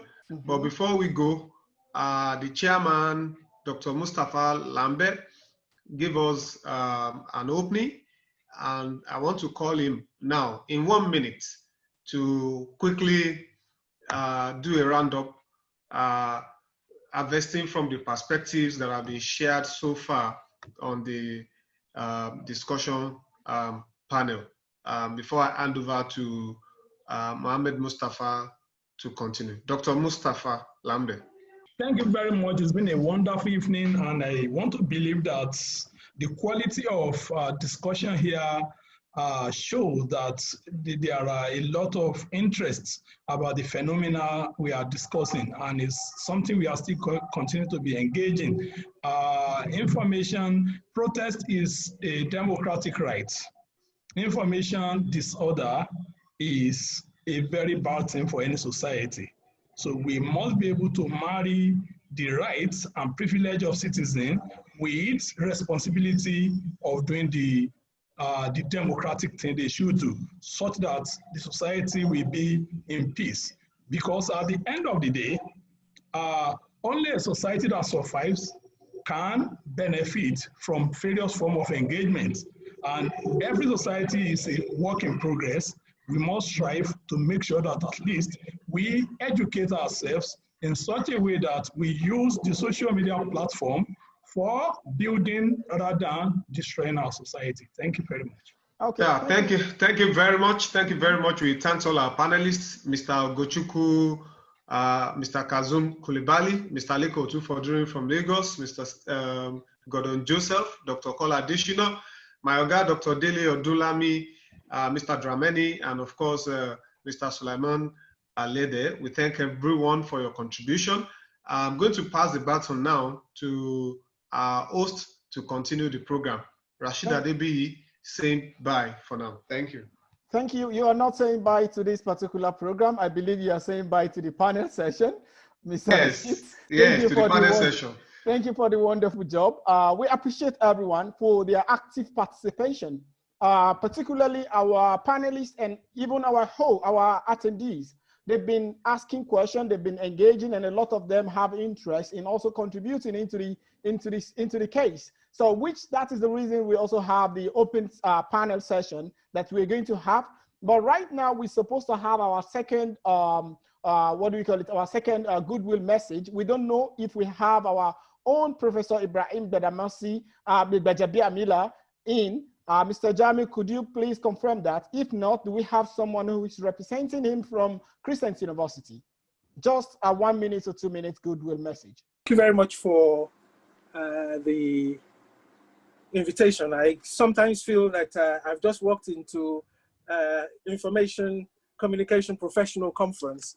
My background is actually in science. I was trying to log in from the beginning, but it's quite difficult, so I joined as a participant. So I was able to enjoy all the contributions, and I want to commend the organizers for this wonderful presentation. Professor Jabode, the keynote speaker, said it all, and I enjoyed the contributions from all the other participants in relation to the issues being raised.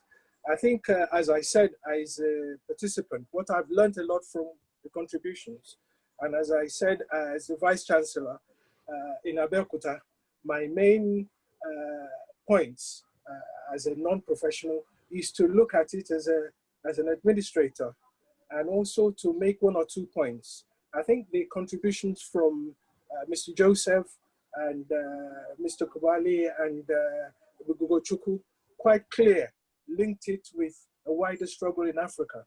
And one of the things that is quite clear in all this riots, protests, is the issue of injustice, that there is clearly an injustice that leads to those kind of uprising. And in the case of Nigeria that we've mentioned, I want to just remind us of what happened on the Monday, 17th of April, 1978. 1978, 42 years ago, there was a kind of protest by students. Nigerian students were protesting against an increase in food by 50 kobo. It started at the University of Lagos. Again, just to draw a parallel with the NSAS, the government sent in the army to quell the riots, as they call it, or the student protests in that 17th of April, 1978. That led to students being killed, but the information was concealed, or the information was not broadcast in the mainstream media. So by the 20th, 3 days later, the news of what happened in Lagos filtered to Zaria, which is another university. Again, students were on campus, and in a way of quelling the riots, the government sent in the army. Again, 5 students were killed. The issue about information management then was that if we didn't report it, then it didn't happen. And that is what brought the difference between now and what happened recently. And I think what is quite clear from all the contributions from Namibia, contribution from Ghana, Mali, is that the issue of injustice, and that injustice is what appears to be a kind of asymmetric war against the youth and the poor in various countries. What that means is that the only way of addressing the issues is to bring military regime to quell protests. And that, I think, is part of the issues. And I think the analysts from the different professionals are that once in Africa generally, we have quite a young population, we have not addressed the issues that are being raised. Specifically in the case of Nigeria, Nigeria has the largest number of children out of school. 20% of children out of school are in Nigeria, that's 13 million. So those people are not accessing the kind of quality education that they should be entitled to. And of course, the policymakers would also have to look at where we are not spending enough on education. We are required to spend about 25% UNESCO on education, and averagely, we're spending about 10%. So those issues are more or less part of what has been leading to the various protests. And of course, again, in Africa with the COVID-19, which is an area of interest to me, it showed our inability to actually protect our population. so that as a result of that COVID-19, it showed the fragility, our inability to spend on education and health. So we were depending on donations of test kits. So those are the things that lead to all these riots and the injustice that the colleagues in Mali, Namibia, Ghana have mentioned. So those are the things that interest us. But as I said, I can only speak on a personal level. We are very proud to have been the organizers or part contributor to this very wonderful evening. I want to thank our staff, Dr. Kola Additional, Mr. Jamiu, and all the people that have contributed. I think you need to have that space. And I think the kind of discourse that we've had with Abeokuta, I'm glad that Professor, the keynote speaker, mentioned the Abeokuta riot. The Abeokuta riot and the Aba riots, as they were protests against injustice. And it's that injustice that is also behind the NSAS and various other Arab uprisings. That if you don't look at the cause of it, managing the news subsequently is almost like a futile exercise. So that's why I want to thank the contributors. I want to thank the collaborators of making this discourse an opportunity for a wider audience to look at the issues that we face on this continent and to look at how we can make things better. I think you have to address the inequality and injustice. Thank you very much. Thank you very much, Prof. We really appreciate that contribution and we appreciate your time. We appreciate your support in organizing this program. Thank you once again, sir. Moving straight to our workshop, we have a wonderful person to handle our workshop for us. And his name is Adimkole Adedeji. And he's the Deputy Program Director of the Premium Time Center for Investigative Journalism. He's a trainer with a specialization in data journalism, fact-checking journalism, and evidence-based advocacy, fields in which he has trained over 700 professionals in journalism, government, and civil society organizations over the years. So without further much ado, I'd like to invite our facilitator, Mr. Adedeji. Thanks a lot to the minds behind this. Thanks for putting this together. Thanks to CEREDEMS Africa for a job well done. Yes, as introduced, I work with the PTCIJ and we have a fact-checking platform called Dubawa, which is basically a Hausa word for check it. Dubawa is, what we do at PTCIJ is we try to innovate around the media. Journalism is growing, tech is disrupting, and every profession has to grow and innovate and make sure that we are with the times and in touch with the needs of our populace. So we try to make sure we always think around, we try to act like a think tank and make sure we think around the solutions to our society's problems from the perspective of the media and what the media is supposed to do. And with this, when we encountered the problem of information disorder, we decided to follow, of course, the footsteps of people like Africa Check, who were the first fact-checking organization in Africa to set up one in Nigeria to deal with the information disorder problem here. And we've been doing that for a few years now. We believe our democracy, we have a philosophy in-house that our democracy is just as strong as our media and vice versa. Mr. Adedeji, I just make you a host. You can now, you have your... Yeah, my screen. Okay, yeah. Thank you. All right, okay. So like I said, we believe our democracy is just as strong as the media and vice versa. And we intend to strengthen the media to ensure that every aspect of society is well reported and well documented for development. I have a few thoughts here. I have just 15 minutes and I am going to have to just cram as much as I can into this. I have a few, maybe 2 or 3 slides I might share, but I think the best thing I can do in such a short time is to push out the idea behind what it means to deal with information online. and to deal with things that might rise up, since we're also talking in the context of protests and governance. So first of all, the prof just spoke about the need for good governance. Protests won't arrive if governance was in play. So we need to ensure that that is a focus. Secondly, like I said, journalism has to grow, it has to improve. As much as there's a lot of unfair criticism on the media, there is a lot of justified criticism of the media. And as part of the media, if you don't recognize a problem, you can't solve it. So, and one of the ways is to improve our funding, improve our crafts, and expand to more varied types of journalism, whether it's solutions journalism, data, or fact-checking journalism. We need to up our game. We also have to make sure that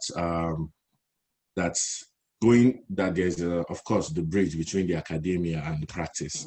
And this is throwing this to academia because we have a lot of academia involved here.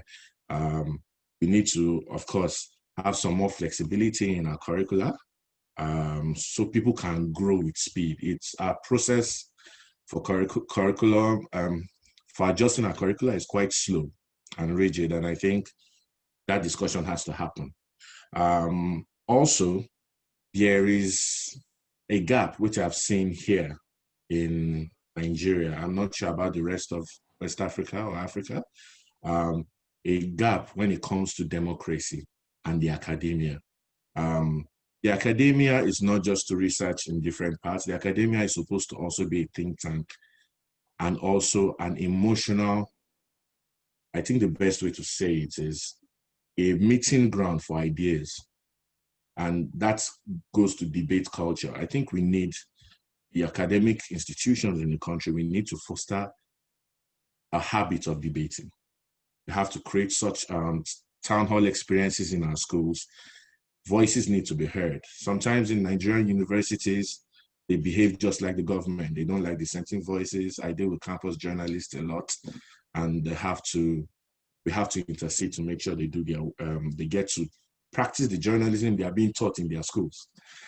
So we need to create that atmosphere. The university is a microcosm of the society. We need to ensure that from our universities, they're building the country we want to see.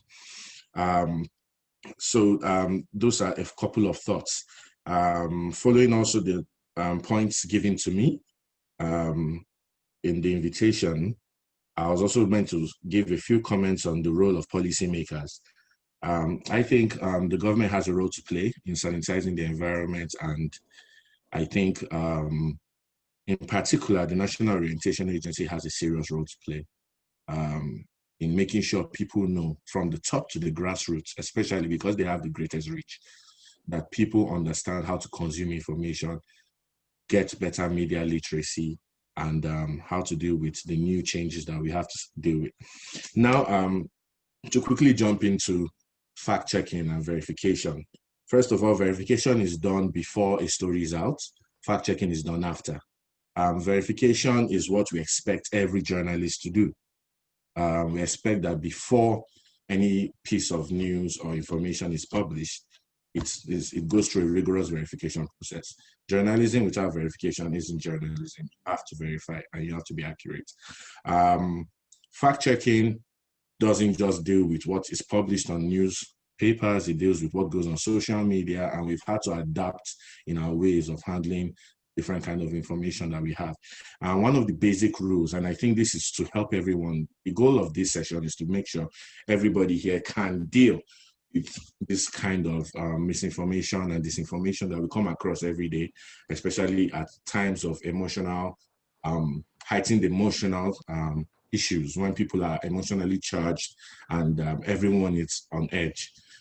First of all, you have to be skeptical. You have to develop an inner skepticism. You have to take a disposition that until I can verify something, it isn't real to me. And the best and most basic thing and responsibility I have is not to share until I can verify. It's a simple principle that once we get more people to do it, and that's part of information literacy that we've been talking about, getting people to understand how to consume information and also understanding media literacy, which is basically how to consume the information brought out by news agencies. People don't know the difference between news and opinion, or a news and commenting journalism or columns. We need to teach people that. So make sure, first of all, that you know the source, you verify before you share. And we have some basic rules, sourcing rules in journalism. And the first, one of the basic ones is always to have multiple sources. Multiple sources are better than single sources. And this is a general rule that we should all get more than one person to verify what you're trying to say. Secondly, you need to get primary sources. What are primary sources? Primary sources are basically the eyewitness, the person involved, the person who was there, not the person who got an account from someone else or who shared a post from someone else. Do you know the person who actually recorded this thing? It's easy to always find out if a person is a primary source or not. You just have to ask 1 or 2 questions, and that will expose it. Then you also need to note that you need to be wary of what we call assertive sources. That's people who speak with authority, even when they don't have the information. I could just come based on, oh, okay, a problem of Nigeria. I just lost power. Oh, okay. So basically, you have to be careful about assertive sources. They speak with authority. I can just come and say, believe me because I know what I'm saying. The government has done this, or I believe this is the statistical state of our economy and all that. And I speak assertively with gusto and charisma. And please always remember to take a step back and ask for evidence. Ask a few questions. Don't get pulled away. Then also be wary of self-interested sources. Try to get people's motivations. Is this person a player in?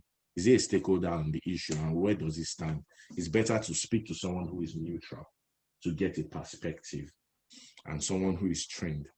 Now that's just about dealing with people, because we forget that we get information from people. So we have to understand how to deal with people. So now I'm going to talk about just dealing with content that we see online, and I'm going to share my screen now.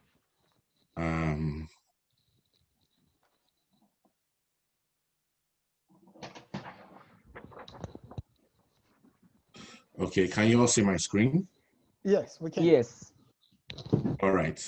So basically, I'm going to talk about dealing with multimedia content, which is what we have to deal with the most, while in cases like this, and we deal with images, videos, and audios.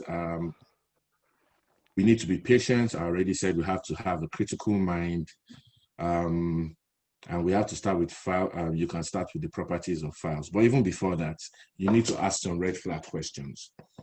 The first thing is this: is the content original, or has it been scraped from previous reporting or reappropriated misleadingly? In other words, is this person retweeting? Is this person sharing?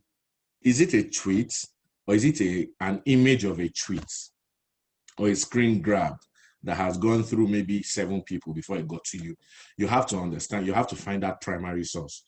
First, you need to ask that question: is this original content that I'm coming across? Second, has it been digitally manipulated in any way? Okay, somebody is drawing lines. Okay, it's gone. Okay, has the content been digitally manipulated in some way? And you need tools to check stuff like that.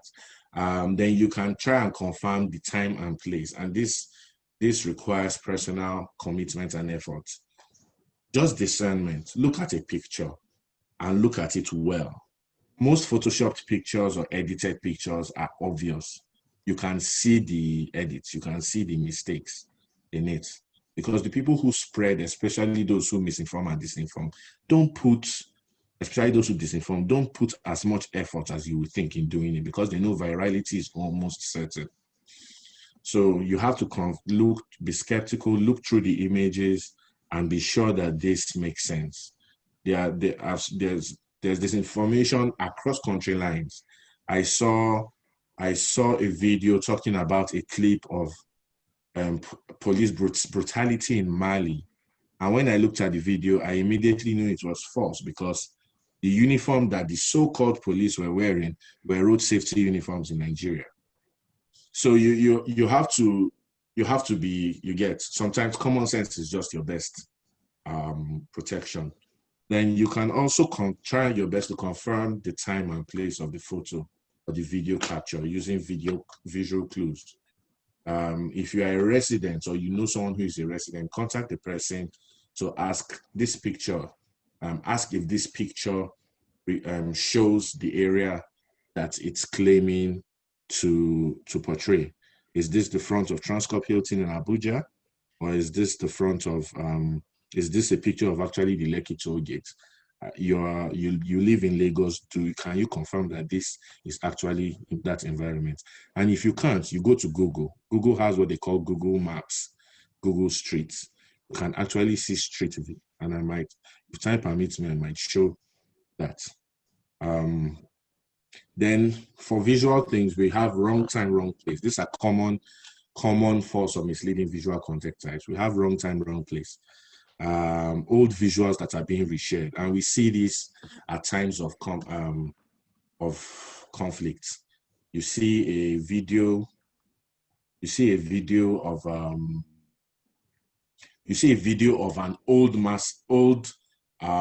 probably massacre, and they reshare it in every conflict that is happening. Anytime there is a discussion about brutality or violence, whether it be, no matter the stakeholders, you usually see a rehash of old videos coming up again.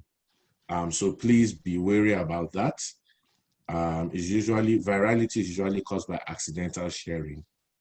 It's easy to debunk, but most times it spreads really quickly. So we need to teach people, like we're doing now, how to not share stuff like that. Manipulated content. Now, I've spoken about this before, and then there's staged content. This is also quite common, and there's a very, very glaring example of that, which we encountered at Dubai during the NSAS protest. The Akwa Ibom, the NYSC stage play that was used to depict a picture of Lekki incidents, and we had to do a fact check on that and show people that no, this was actually a stage play. And it has happened so many times. We have seen, and internationally, we've seen scenes from movies that look so realistic, taken and reshared as actual incidents and actual things that happen. So we need to be wary of such content. Now, dealing with pictures, I'm just going to share two tools.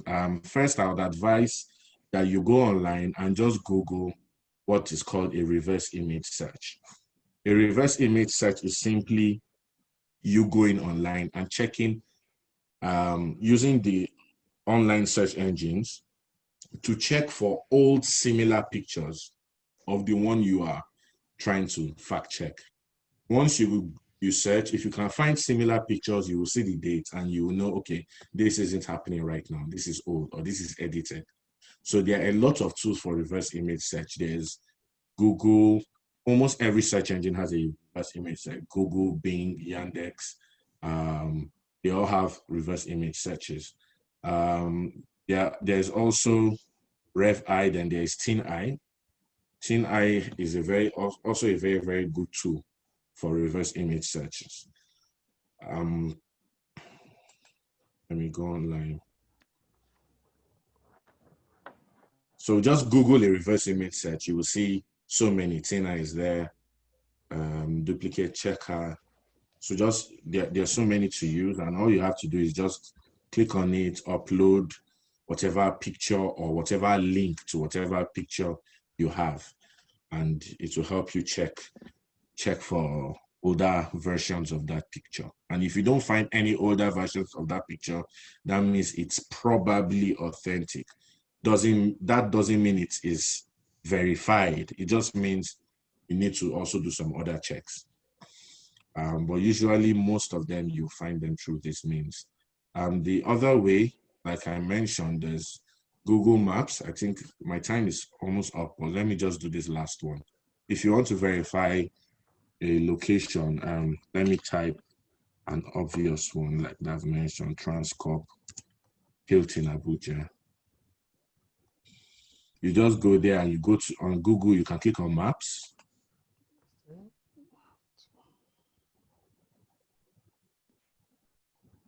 I hope this is showing well.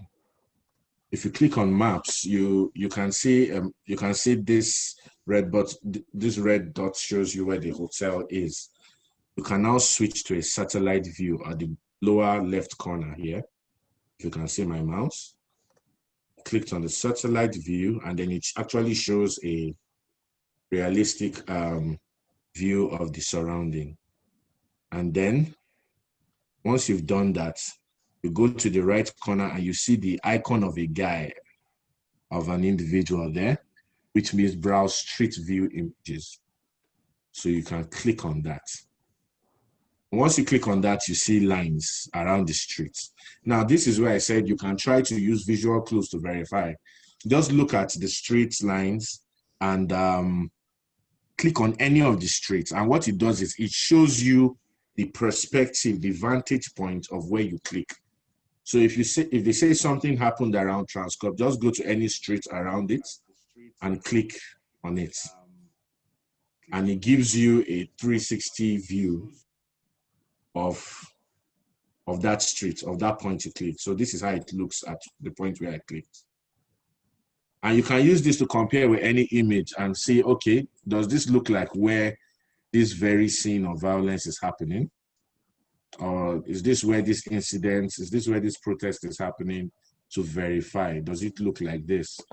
So this is a very, very quick way to check that. And you can do that. You can keep going around, clicking on different parts of the streets, different angles, and just looking at the view from there. So this is one way to verify images. And then finally, the last thing before I go is for videos, there is a tool called InVid. It's a plugin for your browser. All you need to do with InVid is install it or Google InVid and go to their website and use it to break down videos into screen grabs so that you can run a reverse image search on it. So that's the way to deal with video. I think I'm out of time, so this is where I would stop for now.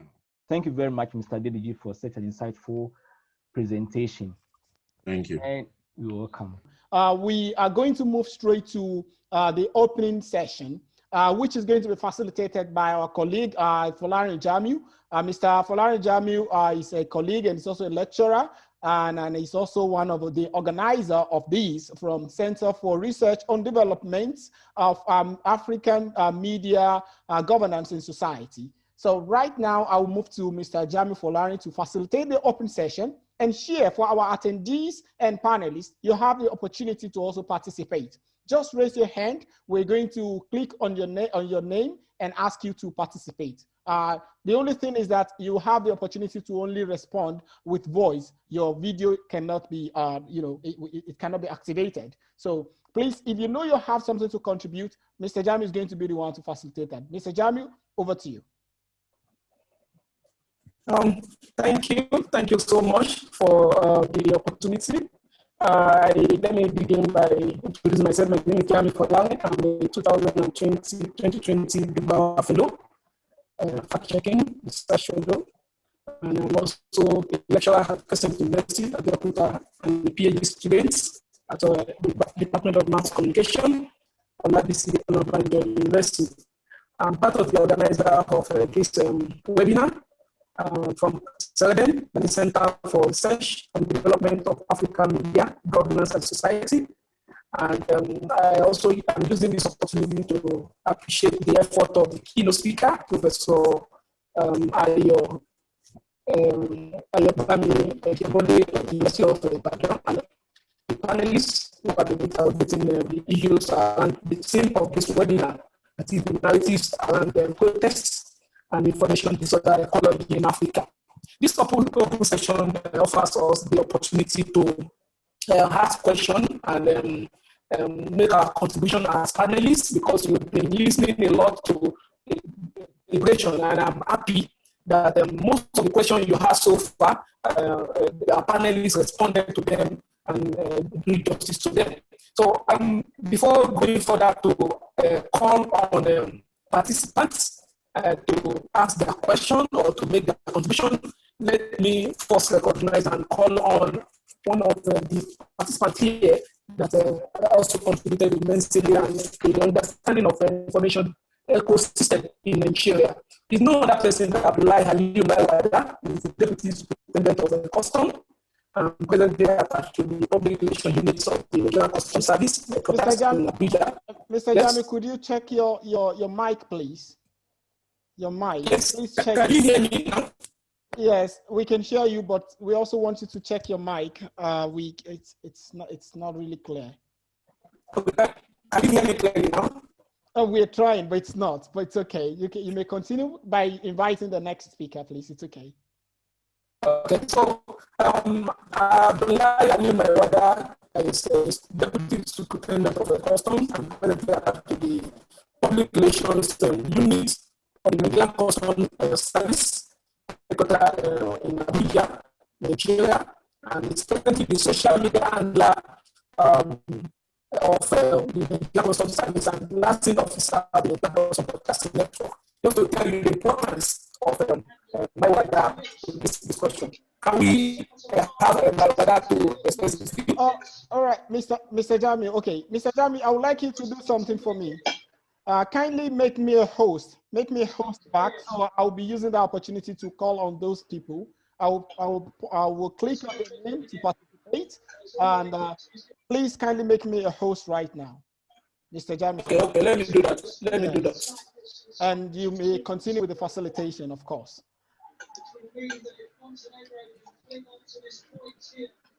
So let me call on Maiwada to Maiwada, right? Yes, Aliyu, Abdullahi Aliyu Maiwada. Can you unmute your microphone, please? Yeah, I'm allowing him now, so he can unmute himself. Thank you, Mr. Jami. Mr. Maiwada, over to you. Thank you very much for having me on this webinar. I would like by appreciating my senior colleagues and my mentors and my teachers for their awesome and apt contribution to this wonderful topic. Let me start by highlighting, since I'm coming from the angle of public relations and mostly government PR, which obviously have a kind of problems of trying to satisfy your paymaster, which makes ethics sometimes very difficult. Then on the other hand, I would like to discuss the issue of media extremism, trying to be socially responsible. They underreport what usually happens to media. Sorry, they underreport what usually happens to people in the authority. The issue of NSAS protest, the misinformation surrounding NSAS protest, we can see an evidence where security personnel lost their lives, both from police, from customs, and other security agencies. However, I feel the media underreported such activity while promoting the other divide. So I think we need to also strike a balance between where the security agents are right and where they're also wrong. Then the second issue I would like to discuss is the issue of social media versus traditional media. Usually, people go to traditional media to fact check news content on social media. However, this time around, during this NSAS protest, we saw media outfits getting their information from social media. And such information after fact-checking, after verification, were found to be misinformation, false. So I think we need to strike a balance between now who is supposed to fact-check each other, that is the social media or the traditional media. Then finally, I would like to make a comment about a feature article written by BBC on misinformation. Some of the misinformation that took place during the NSAS protests. However, someone also wrote another article, that is a headline, saying that BBC have apologized for misinformation. So to understand the gravity of this issue of information disorder, information pollution, we can see where a media outlet is trying to educate people on misinformation. Someone also wrote a headline misinforming people about an article relating to misinformation. So it's a very delicate issue, and I think the academics and others, we need to come together in order to find a lasting solution to this, which I believe is striking a balance between having a media that is that is regulated, that is a media that is towards libertarian, and a media that is neither authoritarian nor libertarian media, that is in between. Thank you very much for having me. Thank you very much. Okay, Mr. Jami. Mr. Jami Folani, thank you so much, Mr. Woida. We really appreciate it. Mr. Jami Folani, over to you. Thank you very much. Can you hear me clearly now? Oh, we can manage. It's okay now. It's okay. Okay. You just heard the voice of Abdullahi Ali Maiwada, is the Deputy Superintendent of Customs, and is representing. You can see the perspective that he's trying to tell us what is happening on the other side when we are talking about protest and information disorder. So I want to again thank all participants, and I have noted that you raise your hand. That's Abdul Kudus Olayinka. We'll call you in a moment, but we have one or two questions here that we're going to respond to. First, let me take the question from Mike Massey. He directed this question to Mr. Suleiman Adede, that he said, "Sir, what methodology did you apply to verify stories of the INSAS movement?" I don't know whether Mr. Suleiman Adede is here to respond to that question. Mr. Suleiman Mr.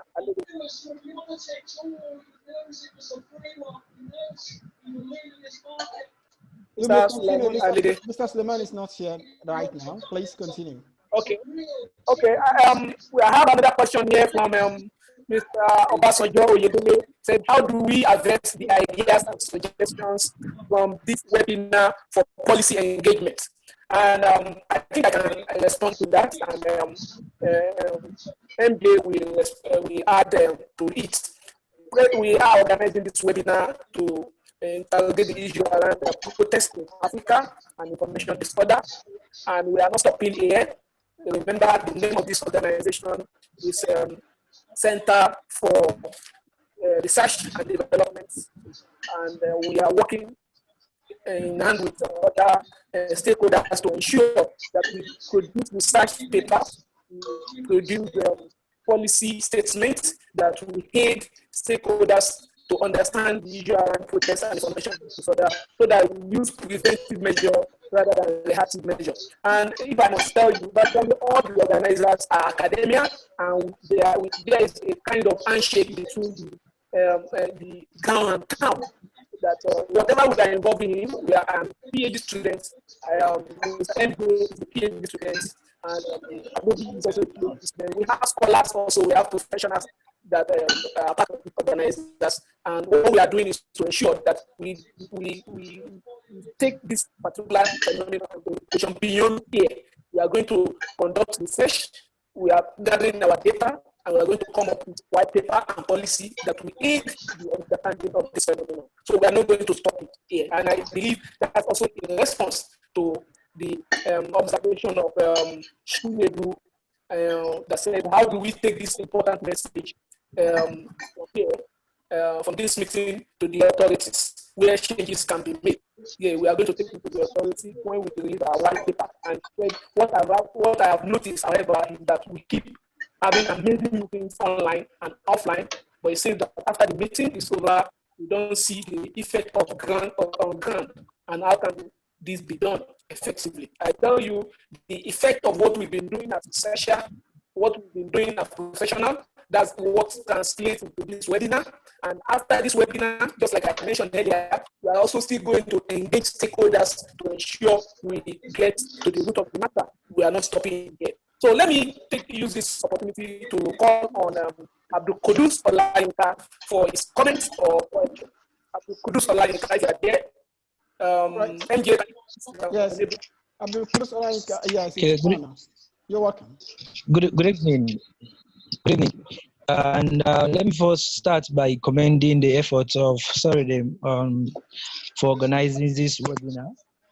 I've been listening to all the panelists and most especially the keynote address. I actually want to talk about the issue that misinformation in Nigeria isn't actually something that revolves around the issue of protest alone.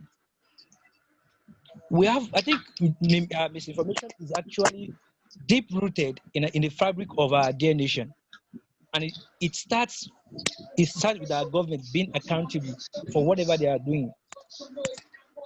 You could imagine the issue of COVID-19 in Nigeria, which we are actually facing now.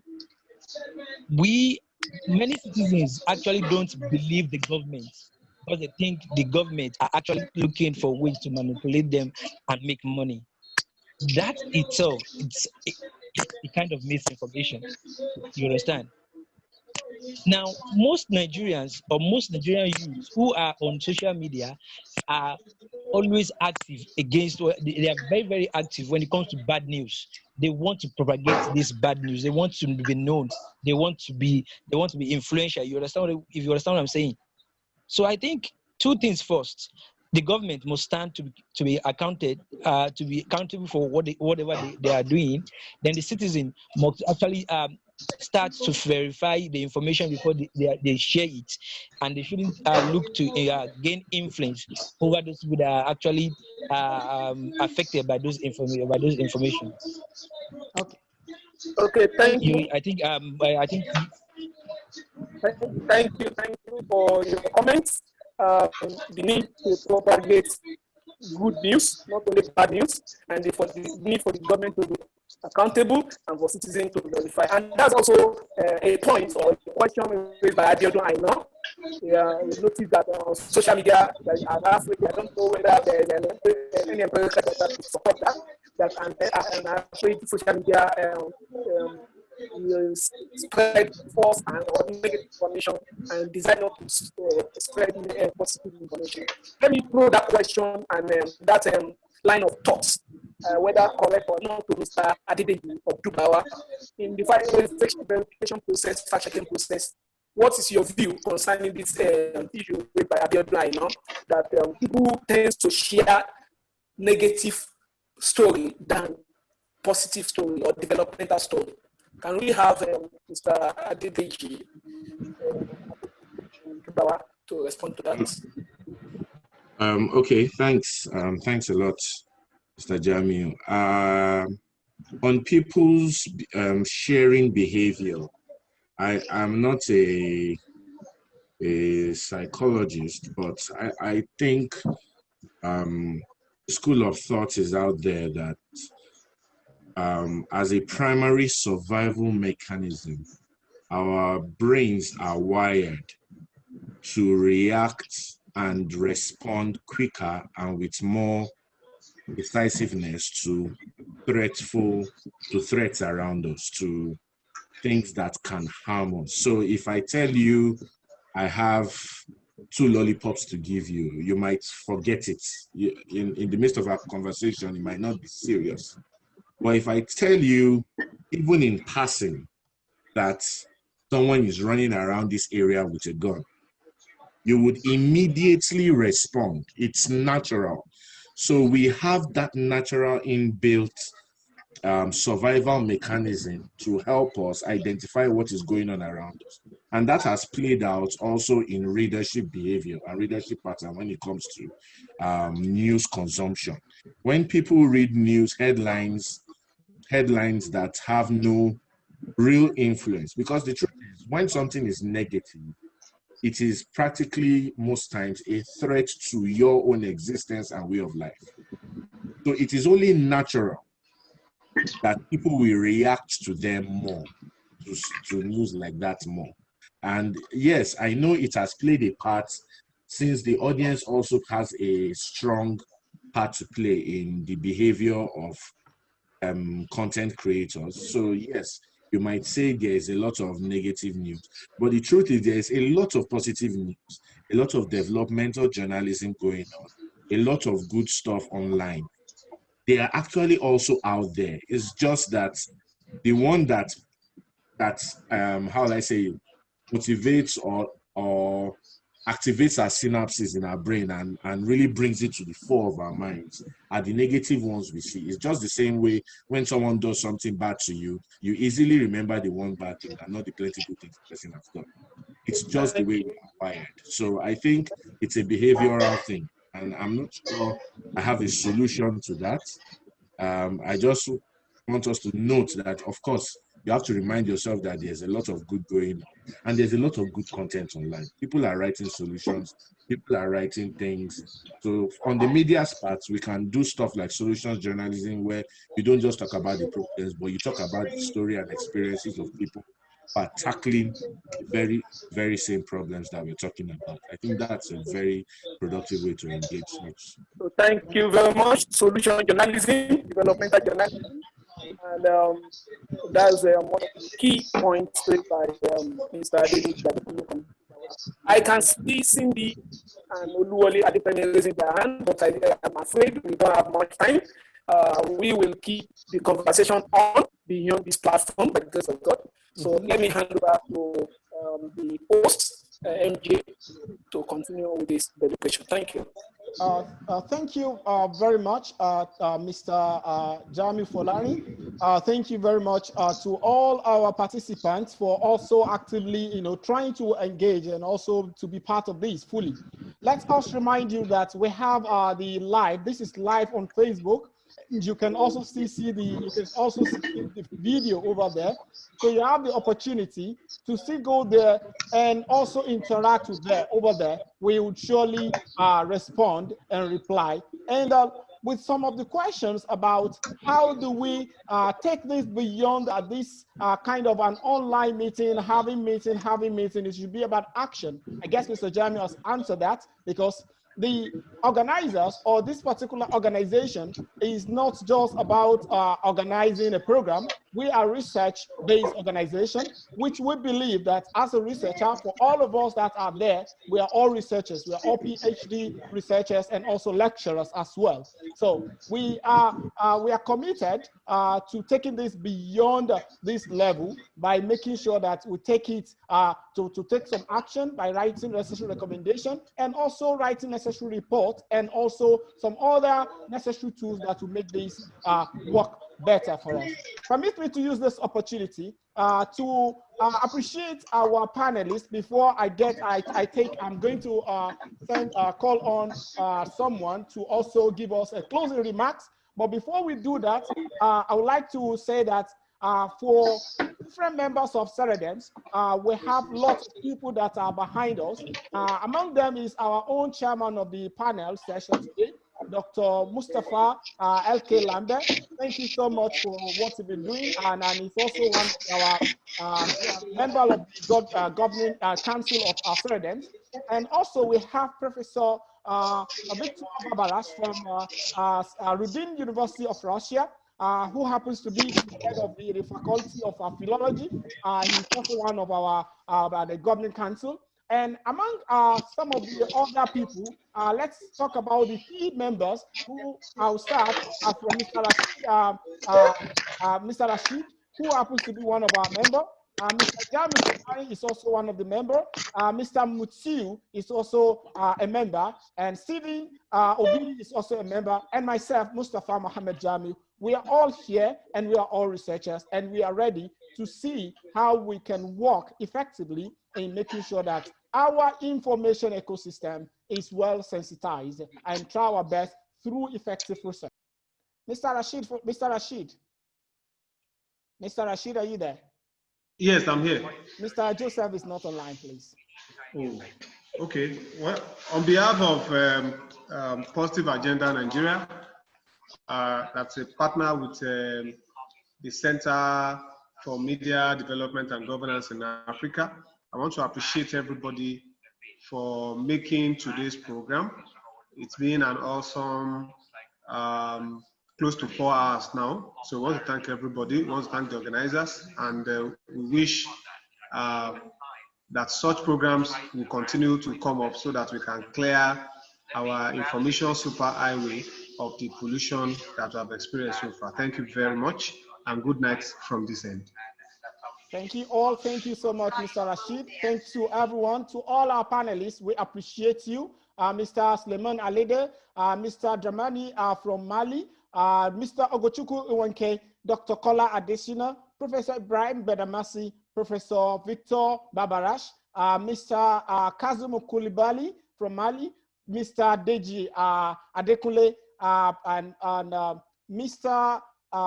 Stephen, Mr. Rashid Adebi. For all our panelists, we thank you all, and all our attendees, we thank you all. Remember that this does not stop here. You can still go onto our social media channels by responding to some of this content and join us as we continue. Thank you so much. We appreciate you. Goodbye.